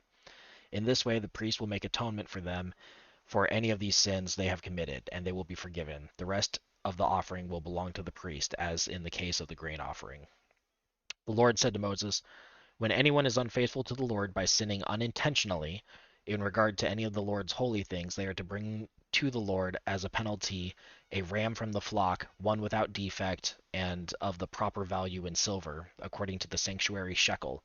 It is a guilt offering. They must make restitution for what they have failed to do in regard to the holy thing, pay an additional penalty of a fifth of its value, and give it all to the priest. The priest will then make atonement for them with the ram as a guilt offering, and they will be forgiven. If anyone sins and does what is forbidden in any of the Lord's commands, even though they do not know it, they are guilty and will be held responsible. They are to bring to the priest a guilt offering, a ram from the flock, one without defect and of the proper value. In this way, the priest will make atonement for them for the wrong they have committed unintentionally, and they will be forgiven. It is a guilt offering. They have been guilty of wrongdoing against the Lord." And just another thing from Haggadah, which states, whether one offers much or little makes no difference. It is if only his heart is directed to God. Yeah, I mean, if we think about the story of Cain and Abel for a moment, in Genesis, it seems to bring to mind the Day of Atonement, right? So Abel acts as the goat before the Most High, and Cain acts as the goat that bears the sin of the people into the wilderness, right? Because Abel is slayed, and then Cain is kind of sent away. This type of imagery is also seen elsewhere. Abraham sends Hagar and Ishmael out into the wilderness, and then is told to offer up Isaac. So in that kind of context, Hagar's and Ishmael is playing the role of the goat that's sent out into the wilderness, and Isaac is playing the goat that gets offered or slain before the Most High. The story of Jacob and Esau has imagery of goats. Jacob then flees to live elsewhere. So again, you've got this kind of goat type of imagery within the narrative. Joseph combines the Day of Atonement imagery together and acts as the goat who is slaughtered before the Most High, and as the goat that is sent out into the wilderness. So really, the imagery is really combined into him. So the story of Joseph is set within the context of enmity between the brothers. This theme of enmity is shown throughout Genesis, beginning at Cain and Abel and running through the stories of Isaac and Ishmael, Jacob, Esau, which then finds a resolution in the story of Joseph, as all of the brothers come back together and are united together. If we track with themes of Day of Atonement, then the ideas of reconciliation and unification make sense within the Joseph narrative. So basically, you've got different figures, and they're playing the role of one of the two goats, where one is sent out and then one is like metaphorically slain, or in the case of Abel, actually slain. And so it tracks through different stories, and it culminates in one person, in Joseph. And so if you notice at the very end, he really brings about a reconciliation, not only with the brothers, but he actually overcomes the curse of infertility, right? He's born from a barren womb. He overturns the curse on the land because there's an actual famine, and that's why he needs to give the people bread and seed and so forth like that. So it's reversing the ideas of like infertility and things like that, but it's also a unifying effect. And so the function of Joseph playing the two goats would bring the ideas of atonement, at one-ment, and unification to the end of the story. So when you get to the end of Genesis, Joseph is really set up as the new Adam. There's parallels between Joseph and the new Adam. I won't go into them, but you get the kind of a combined picture of this kind of unification that's happening, and the enmity that was between the brothers is no more, and things like this. So this kind of precedent within Genesis would act as the basis for seeing the Messiah in the role of the two goats. And so sometimes you've got this kind of Day of Atonement imagery just in the background of the Gospels, like in Luke chapter 4. in Luke chapter 4, the Messiah makes a citation of Isaiah 61. Isaiah 61 was in the Second Temple period related to Leviticus chapter 25, which deals with the Yovel year. And so by making the proclamation in Luke chapter 4, the implicit assumption there is proclaiming a Jubilee period. Well, you'd proclaim a Jubilee period on the Day of Atonement. And then what happens is the audience, they get angry after he does his sermon, and then they try to push him off a cliff.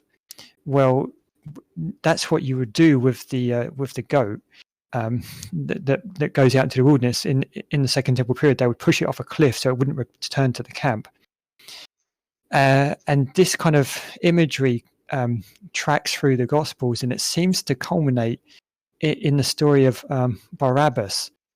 So you get told this narrative where Barabbas is going to be crucified, but then they have to make a choice which one stays and which one goes, and they send off Barabbas. Well, the name Barabbas, it means like son of the father. And in some older Greek manuscripts, it employs the name of the Messiah for Barabbas. So he's got the same first name. And there's a tradition in the Mishnah that says that the two goats should be similar in appearance. And so the Gospels seem to be tracking this kind of tradition when it comes to the two goats being very, very similar. And in that instance, Barabbas gets sent off into the wilderness, and then obviously the Messiah plays out the role of the goat that's slain before the Most High to tie up the Day of Atonement type of imagery, like implicit in the Gospels. But those are my comments. I like it. Dean, any food comments? All right, good chat, Dean. All right. As we can go into Isaiah, unless there's anyone with more commentary or opinions, any fun finds. Hello, can you hear me? Piff! Yes, we can hear you. Hi. Did we talk about Galatians? No, We we can can do. not. So I actually read Galatians today as part of my morning study, and in Galatians, is it okay if I read it? Yeah, sure. So in Galatians 4, from verse 21 to 31, it reads as this: "Tell me, you who desire to be under the law, do not listen to the law. For it's written that Abraham had 2 sons, one by a slave woman and one by a free woman. But the son of the slave was born according to the flesh, while the son of the free woman was born through promise. Now this may be interpreted allegorically. These women are 2 covenants. One is from Mount Sinai, bearing children for slavery. She is Hagar. Now Hagar is Mount Sinai in Arabia. She corresponds to the present Jerusalem, for she is in slavery with her children. But the Jerusalem above is free. She is our mother, for it is written, 'Rejoice, O barren one who does not bear. Break forth and cry aloud, you who are not in labor, for the children of the desolate one will be more than those of the one who has a husband.' Now you brothers like Isaac are children of promise. But just as at the time he who was born according to the flesh persecuted him who was born according to the Spirit, so also it is now. But what does the scripture say? Cast out the slave woman and her son, for the son of the slave woman shall not inherit with the sons of the free woman. So, brothers, we will not be children of the slave, but of the free woman." Anyway, I thought that kind of fitted in there somewhere. Yeah, I think it did. 100%. Like that. Yeah, I think that basically just parallels exactly what Naz was talking about as well. I had some thoughts, Yeah. but I liked it.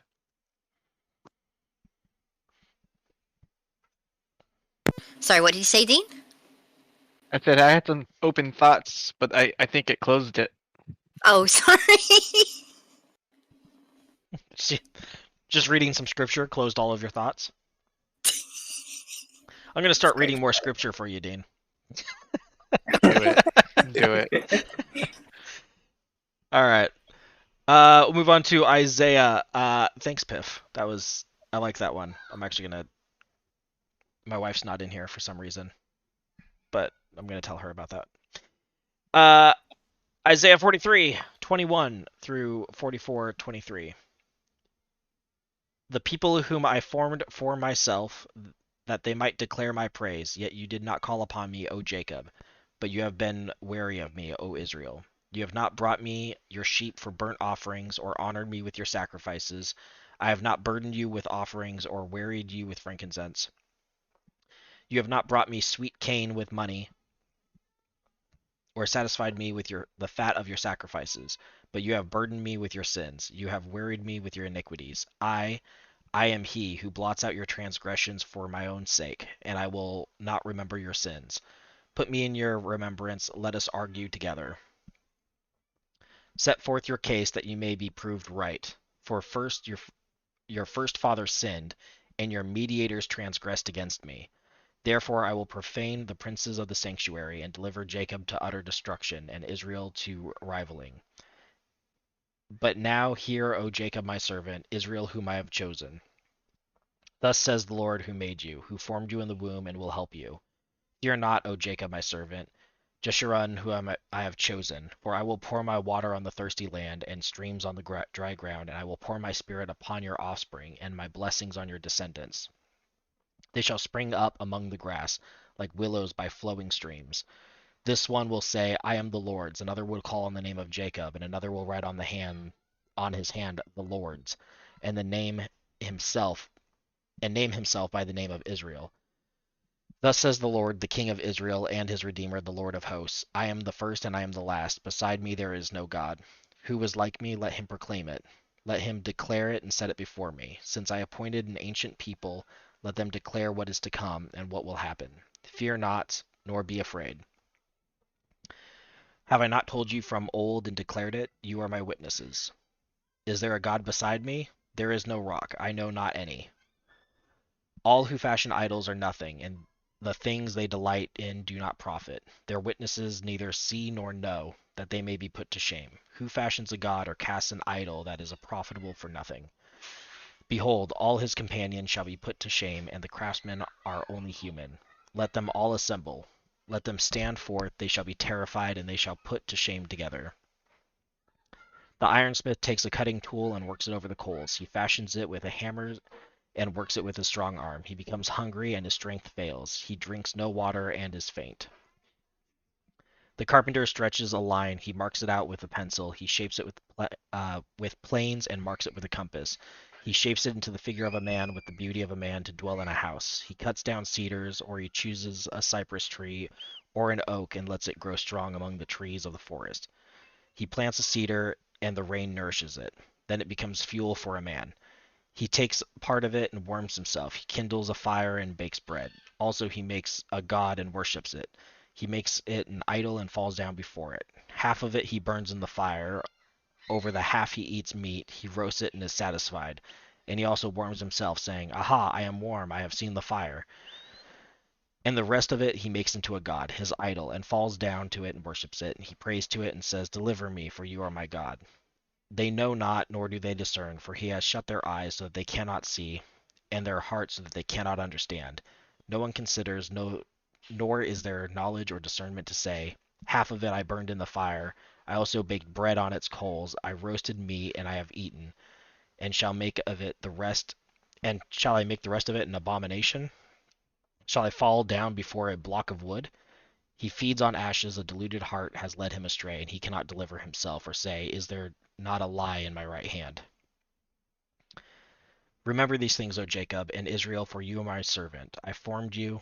You are my servant. O Israel, you will not be forgotten by me. I have blotted out your transgressions like a cloud, and your sins like mist. Return to me, for I have redeemed you. Sing, O heavens, for the Lord has done it. Shout, O depths of the earth. Break forth into singing, O mountains. O forest and every tree in it, for the Lord has redeemed Jacob and will be glorified in Israel. All right, that is the ending of that.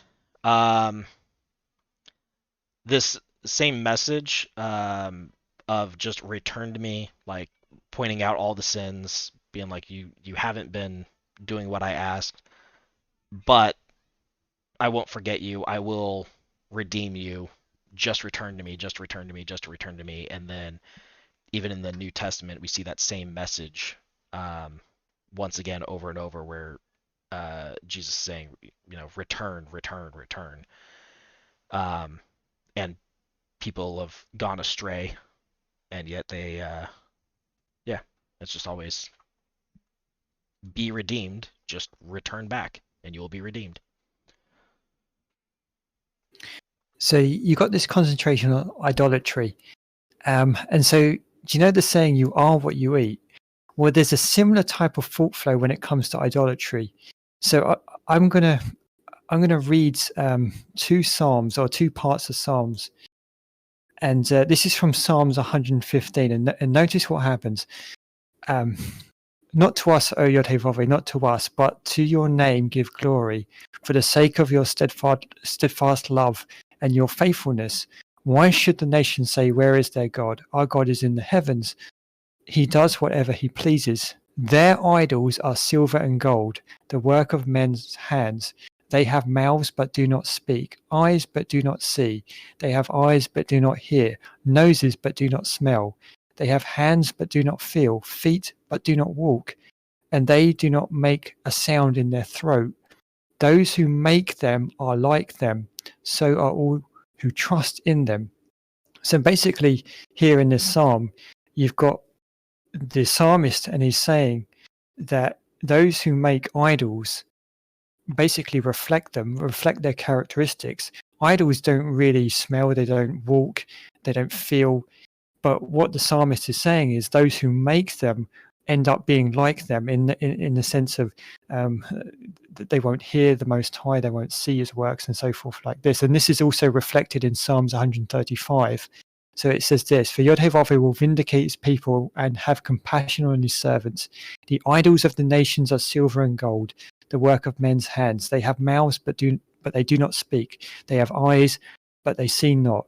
They have ears, but they hear not. Nor is there any breath in their mouths. Like them be those who make them, ye, everyone who trusts in them.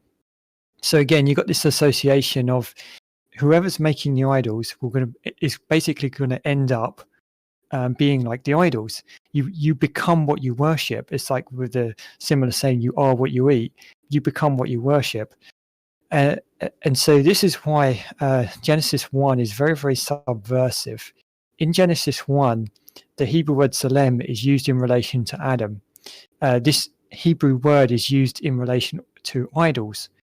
And so really it's polemic against idolatry. The principle is you don't need idols. You are the image-bearing idol the Most High set up in his temple of creation. One of the last things that was done in the ancient Near East to complete the temple was to place an idol to the deity into the temple. And so the placing of Adam in day 6 replicates this type of association, as Adam, the image-bearing idol, is placed within the temple of all creation. So when it comes to the word image in Genesis 1:26, it's particularly provocative given the ancient Near Eastern background. This is a quote from a scholar in the field, Watts. He says, first, he's describing what you would do when it comes to idols and temples in the ancient Near East. So note the parallels to what you read in the Genesis account, Genesis 1 and 2. First, the image would be formed, often in connection with sacred forests or gardens, cf. the Garden of Eden. Then there would be a series of ritual acts of animation in which the eyes, ears, and mouth of the image would be opened, its limbs enabled, and the spirit of the deity invoked to indwell in the image. This indwelling of the image by the fiery spirit of the deity is perhaps the crucial event, since it is only when this occurs that the idol truly functions as the deity's image. Finally, the enlivened image was installed in its temple so that the deity could dwell among his people and daily provision could be made for his or her sustenance. So basically, what happens in the ancient Near East is one of the last things you do to complete a temple is you place an idol in it to mark its completion. And so the creation of Adam in day 6 is very provocative, especially given that this Hebrew word Salem is associated with Adam. So the Most High is placing his image-bearing idol now in his temple of creation. And it's really polemic. It's really subversive to the ideas of, to those nations who say, well, we need idols of wood and stone. What the scriptures are saying is, no, you don't. You are that image-bearing idol.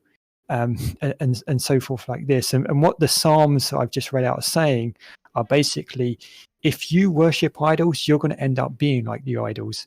They don't see, they don't hear, they don't walk, they don't smell, they don't taste. And you're going to end up just like them.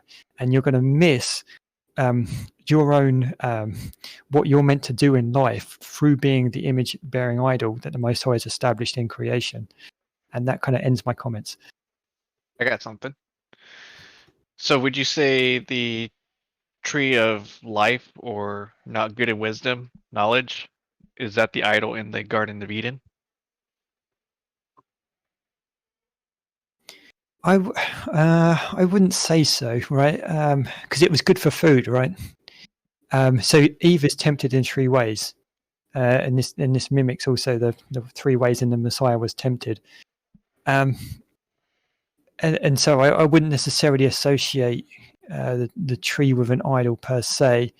It's more that they're trying to get an identity outside of the one that they've been given by the Most High. And so in reaching out and taking from the tree, they've just destroyed their own identity, because they're already the image-bearing idol the Most High has established in the temple. They don't need something additional. And so basically by reaching out and taking from the tree there, they've just destroyed their own divine identity that they have in the world. And they're trying to obtain something that's kind of in parallel to the Most High. So it's really stepping out of their vocation. Kind of like, so- why would you do such a thing? Yeah. And unfortunately, once they sinned, all of creation went into a form of decay. And so this is why, like in Romans chapter 8, the Apostle Paul is saying how all of creation travails and groans until the revealing of the sons, right?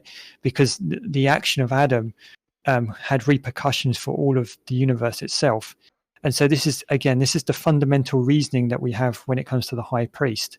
The high priest is a microcosm of all creation, according to the ancient sources. The temple is a microcosm of all creation. And so the actions that you perform in the temple has repercussions for the entire universe. And so this is the fundamental logic that you have about a Messiah who's understood to be the high priest, and therefore his actions, when he atones for us and all the creation, why it's logical in terms of the Torah, why one can do that. Because the high priest affects all creation. So what happens in the temple gets basically like a ripple effect throughout the universe. Yeah.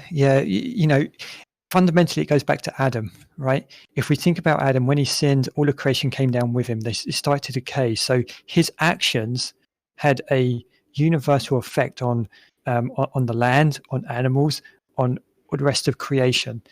And so this is the fundamental logic when it comes to the high priest. His actions can affect all of creation. Therefore, when the Messiah does his work, he has Torah-based logic now to affect all of creation. Right. So so it sounds like the garden is really a first temple. Yeah. So like when the ancient sources talk about this, Jubilees specifically calls it the Holy of Holies. There's temple imagery within the narrative. Like, for instance, the terms of guard and keep that's given to Adam, these are priestly terms that are used in the Torah. The clothing which Adam and Eve are clothed with, it turns up later with the priesthood. So you've got subtle indications that there's a high priestly or priestly context in the context of the Garden of Eden. And this is already tied up in Revelation chapter 22. In Revelation chapter 22, what you see is Jerusalem being associated with the tree of life. So Eden and Jerusalem imagery are combined together, and the people go into this restored, renewed Jerusalem, and then the divine name is on their foreheads. Well, who's a figure with the divine name on their forehead? It's the high priest.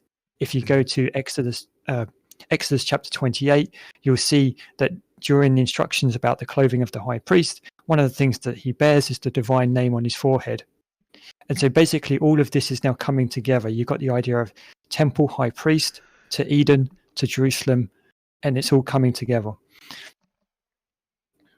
That's one of the things So in Leviticus 4:3. It says, "If the anointed priest who sins, thus bringing guilt on all the people." I think that's also just echoing the idea that the anointed priest, his actions affect everybody. It's not just him, right. which is So different than the people. when Eve and Adam looked at this tree, did they idolize this tree for what they didn't have? I think Like they must have idolized it if they were to be something that the tree was, which was living and lost its life. The what's the tree one? loses its life in a way, right? What's the one thing that Eve wanted is to be wise, right? Mm. And so maybe it's not so much the tree; it's the desire to become wise and have that wisdom in and of itself without divine interaction, right? You want it independent of the Most High, right? And so you're reaching out and you're taking that because you want something that's independent and parallel to what the Most High is giving you. Right. So ultimately, it's not going to come from the Most High; it's going to come from a different source. But what And I think accidentally that's where the happened, problem is. yeah. But what accidentally happened is that she found out that she will die Yeah, I as a mean, result. the Most High warned them, do not eat from the fruit of the tree, but they did, and it brought down all of creation with them. So there was a clear warning there. But I think ultimately this goes back to the idea of identity, right? That they had a divine identity in that they were the Zalem, the image-bearing idol of the Most High. They didn't need something additional. And so basically in reaching out and taking from the tree, they destroyed their own selves. They destroyed their own identity. And because they destroyed their identity, death would naturally follow. And so again, it's this idea of reaching out and taking something else other than depending on the Most High for what you seek. And if you think it, go ahead. Sure, go for it. Oh, I was going to ask, you say the word Salem, like Salem? No, Zalem, Tzlem. Okay. That was it. Yeah, I mean, if you think about the narrative of Genesis 1-3, you're not really told about the backstory of the serpent within the narrative. It just sort of pops up out of nowhere. And so you really got to think about this in terms of the nation as well, because the nation later on is going to be set up as a new Adam, right? They've got Adamic language ascribed to them in Exodus chapter 1, verse 7. They were fruitful, multiplying, and filling the land. This is Adamic language that you see in Genesis 1:26, when Adam was told to be fruitful, multiply, and fill the earth. And so basically now the Most High is going to take his new Adam and place him into the promised land, which is a new Eden. And so within that kind of construct, who do they come across? They come across these 7 or 10 nations, right? The Canaanite nations, right? And they're told specifically, do not learn their practices. Otherwise, it's going to be disaster. And so basically they mimic the fall of Adam. Because Adam is obviously given a commandment, he breaks the commandment, he's exiled out. And so Israel, playing out the role of the new Adam that the Most High has risen up, also breaks the commandments given to them, and interacts with like the remnants of the Canaanite nations, and it causes them to stumble because they're a snare, as like for instance Judges says, and so then they eventually get kicked out of the land, just how Adam and Eve got kicked out of the land and exiled. And so again, it's connecting this idea of Adam to Israel. Adam prefigures the nation, and so this idea of coming into contact with this enemy serpent really prefigures, I would say, the nation coming into the land and coming into contact with the Canaanite nations, if that makes sense. Mhm. I'm done with questions. So sorry. So Adam, as one of his roles, was the high priest, right? Yeah. In a sense. So him as the priest, when he sinned, that had ramifications for the entirety of creation, even that which was to come. Yeah, I mean, like it's like a winding clock, right? You wind it up and then it winds down, right? So, he kind of set the standard, and it kind of started to degrade from there on. It started to decay, and so basically, what you see within the narrative of Genesis is the Most High trying to raise up a new Adam. So he begins with Noah. You can see this in the Hebrew language.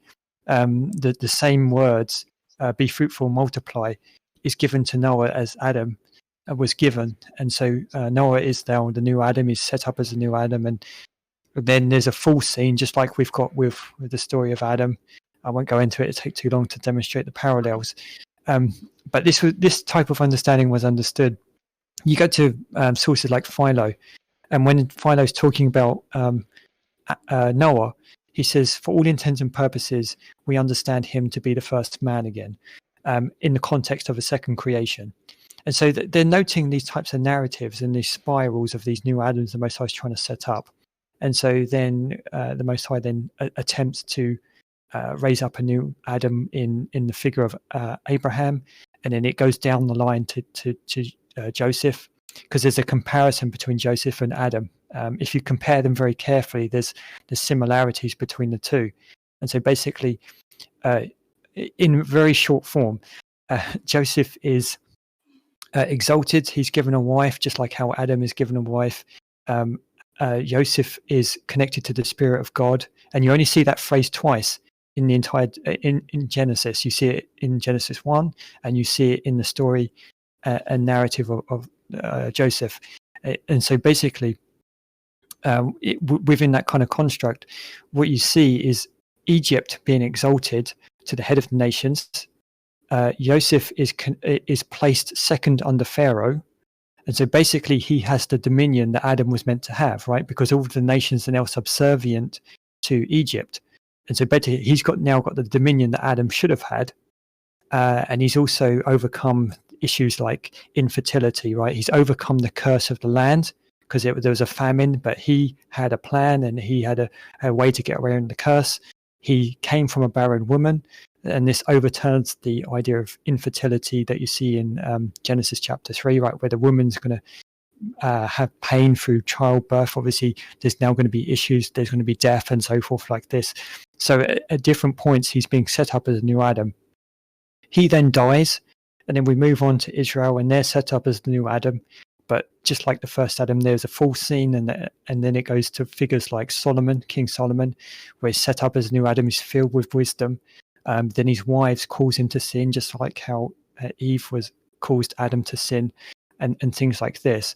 And so you've got these spirals throughout the Tanakh, and then they're going to culminate in the Gospels. And this is why you've got Adamic hints in the Gospels, like some quick examples. The genealogy of Luke, if you compare the genealogy of Luke to Adam to the Messiah, they're both called the Son of God. So it invites the audience to make a comparison between Adam and the Messiah. In the Gospel of John, you've got this imagery when he's resurrected, he's in a garden and he's mistaken for a gardener. Well, Adam was a gardener. So you know, just underneath the surface there, it's this new Adam kind of theology, which you also see explicitly more so in 1 Corinthians chapter 15, where last Adam, first Adam is compared together. And so really it's just identifying these Adamic subtexts within the Gospels. And so basically it's part of a greater narrative that would take much longer to unpack.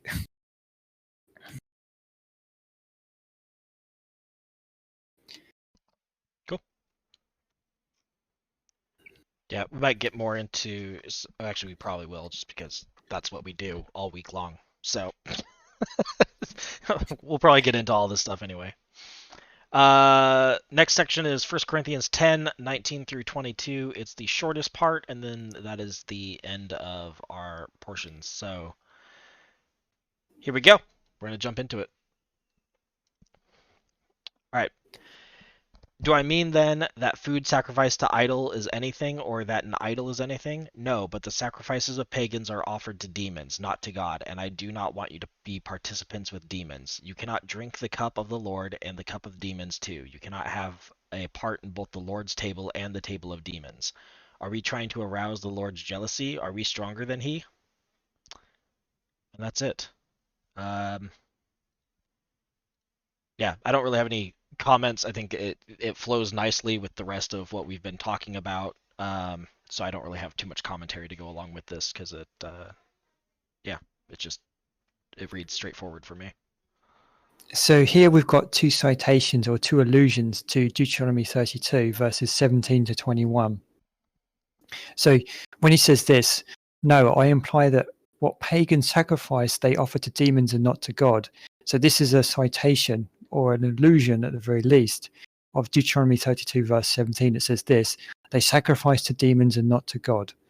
And then there's another allusion to Deuteronomy 32 where it says this, you cannot partake of the table of the Lord and the table of demons. Shall we provoke the Lord to jealousy? So this idea of provoking to jealousy is also seen in Deuteronomy chapter 32 verse 21 where it says this, they have stirred me to jealousy with what is a no God.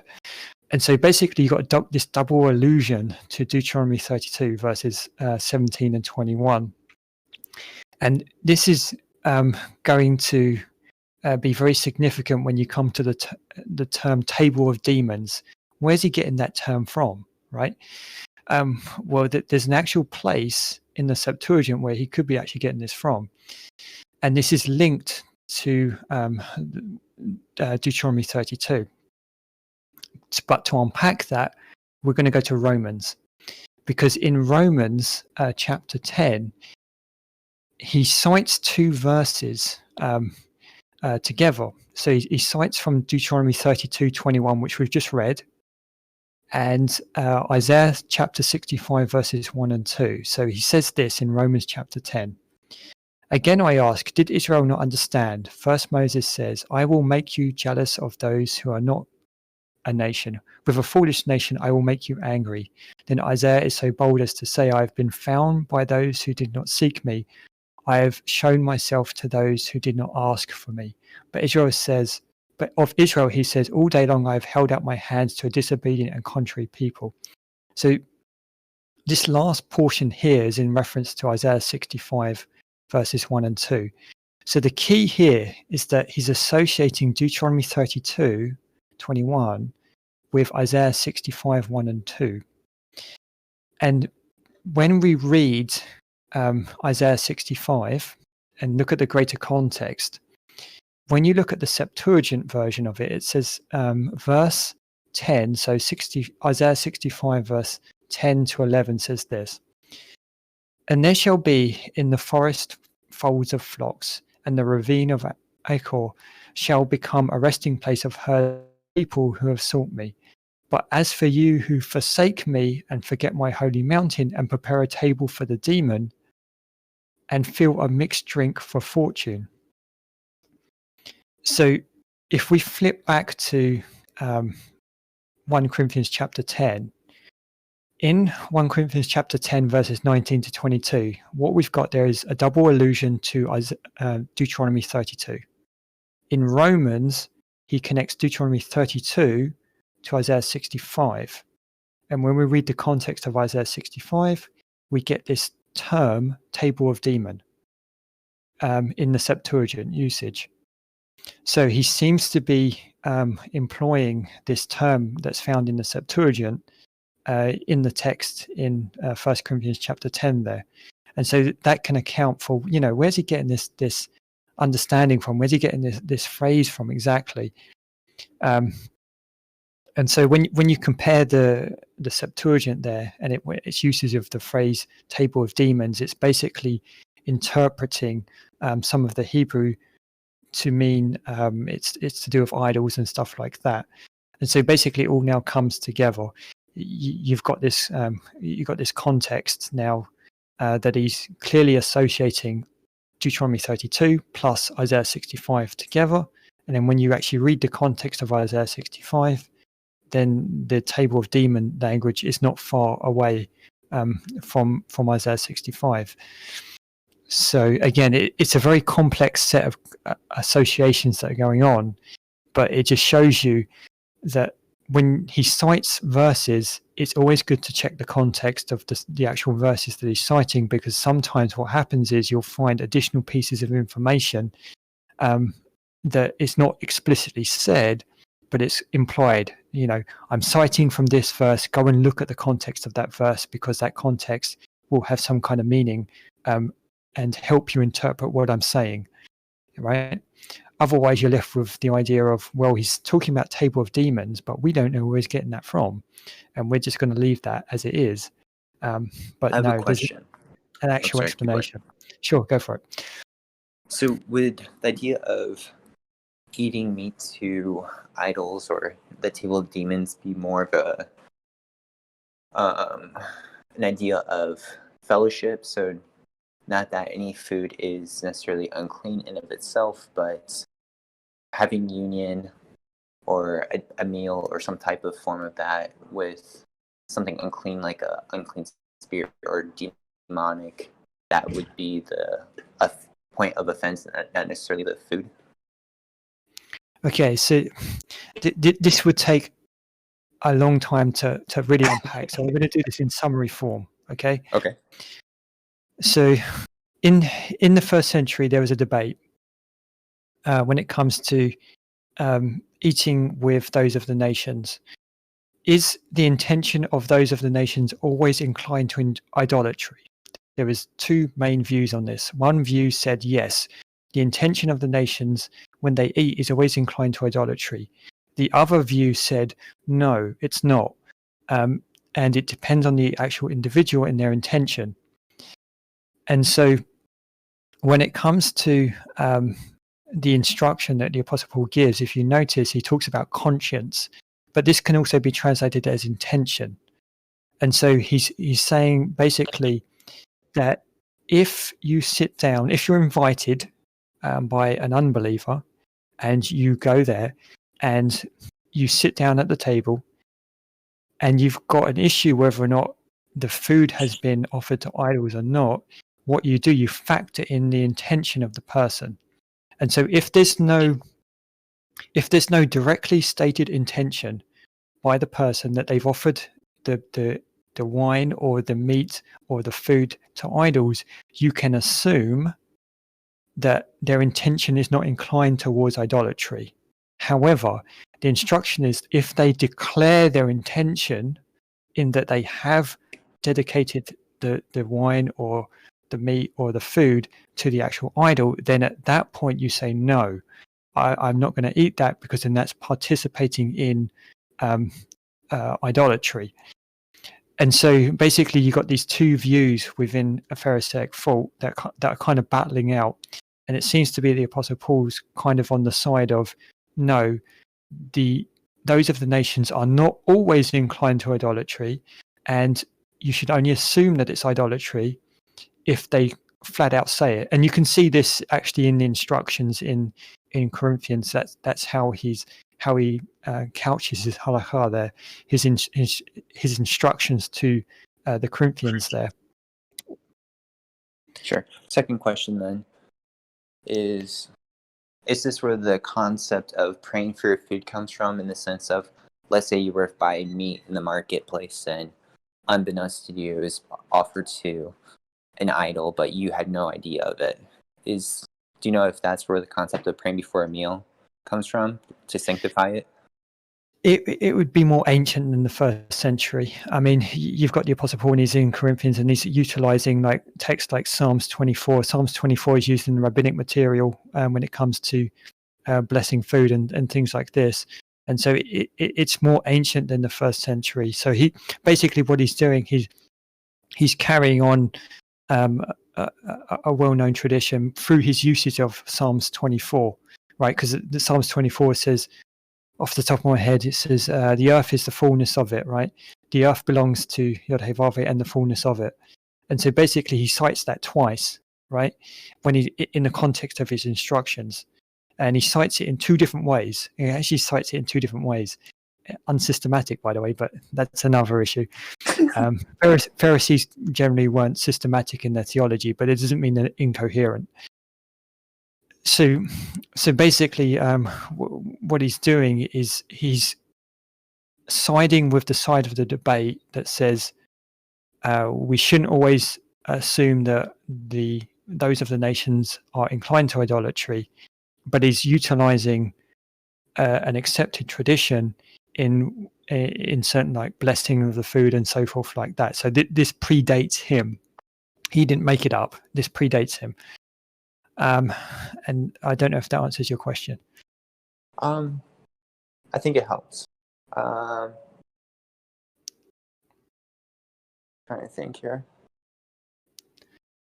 I honestly don't remember. I'm sorry, my mind's completely gone. It was good information, to say the least. I mean, you got like phrases like the cup of blessing. We know what the cup of blessing is because we've got this a comparable phrase in rabbinic material. So he's obviously utilizing well-known, at least Pharisaic traditions in what you do when you eat. Sure.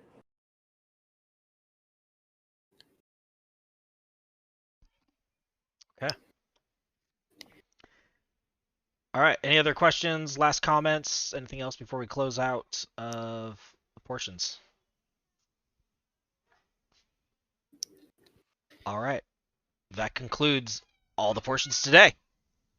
So I guess we'll go back just real quick here, but if there's anything that we missed, anything previous that's not related to directly like 1 Corinthians, just anything that you guys have been mulling over throughout this entire meeting today. Is there anything that needs clarification? Anything that was confusing? Any questions, comments, anything like that? Just over anything going back to the beginning. Insults. Yep, insults as well. Naz loves insults. Okay. Well, that concludes it. Feel free to stick around, ask more questions, fellowship. Might play some Jackbox or something, and we'll catch everyone else next week. If you're on Twitch and you're watching, just type Discord in the chat and you'll get a link to our Discord channel so you can join us for voice conversations and ongoing Bible discussions throughout the week. We are usually in voice chat talking.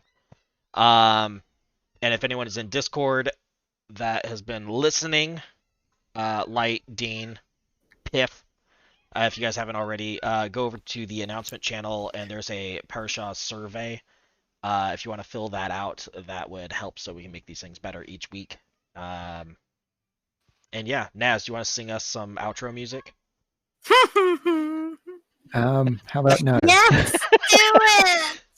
I kind of wish Naz would do the Do the outro schma. music. Do the schma, Nas. Do it.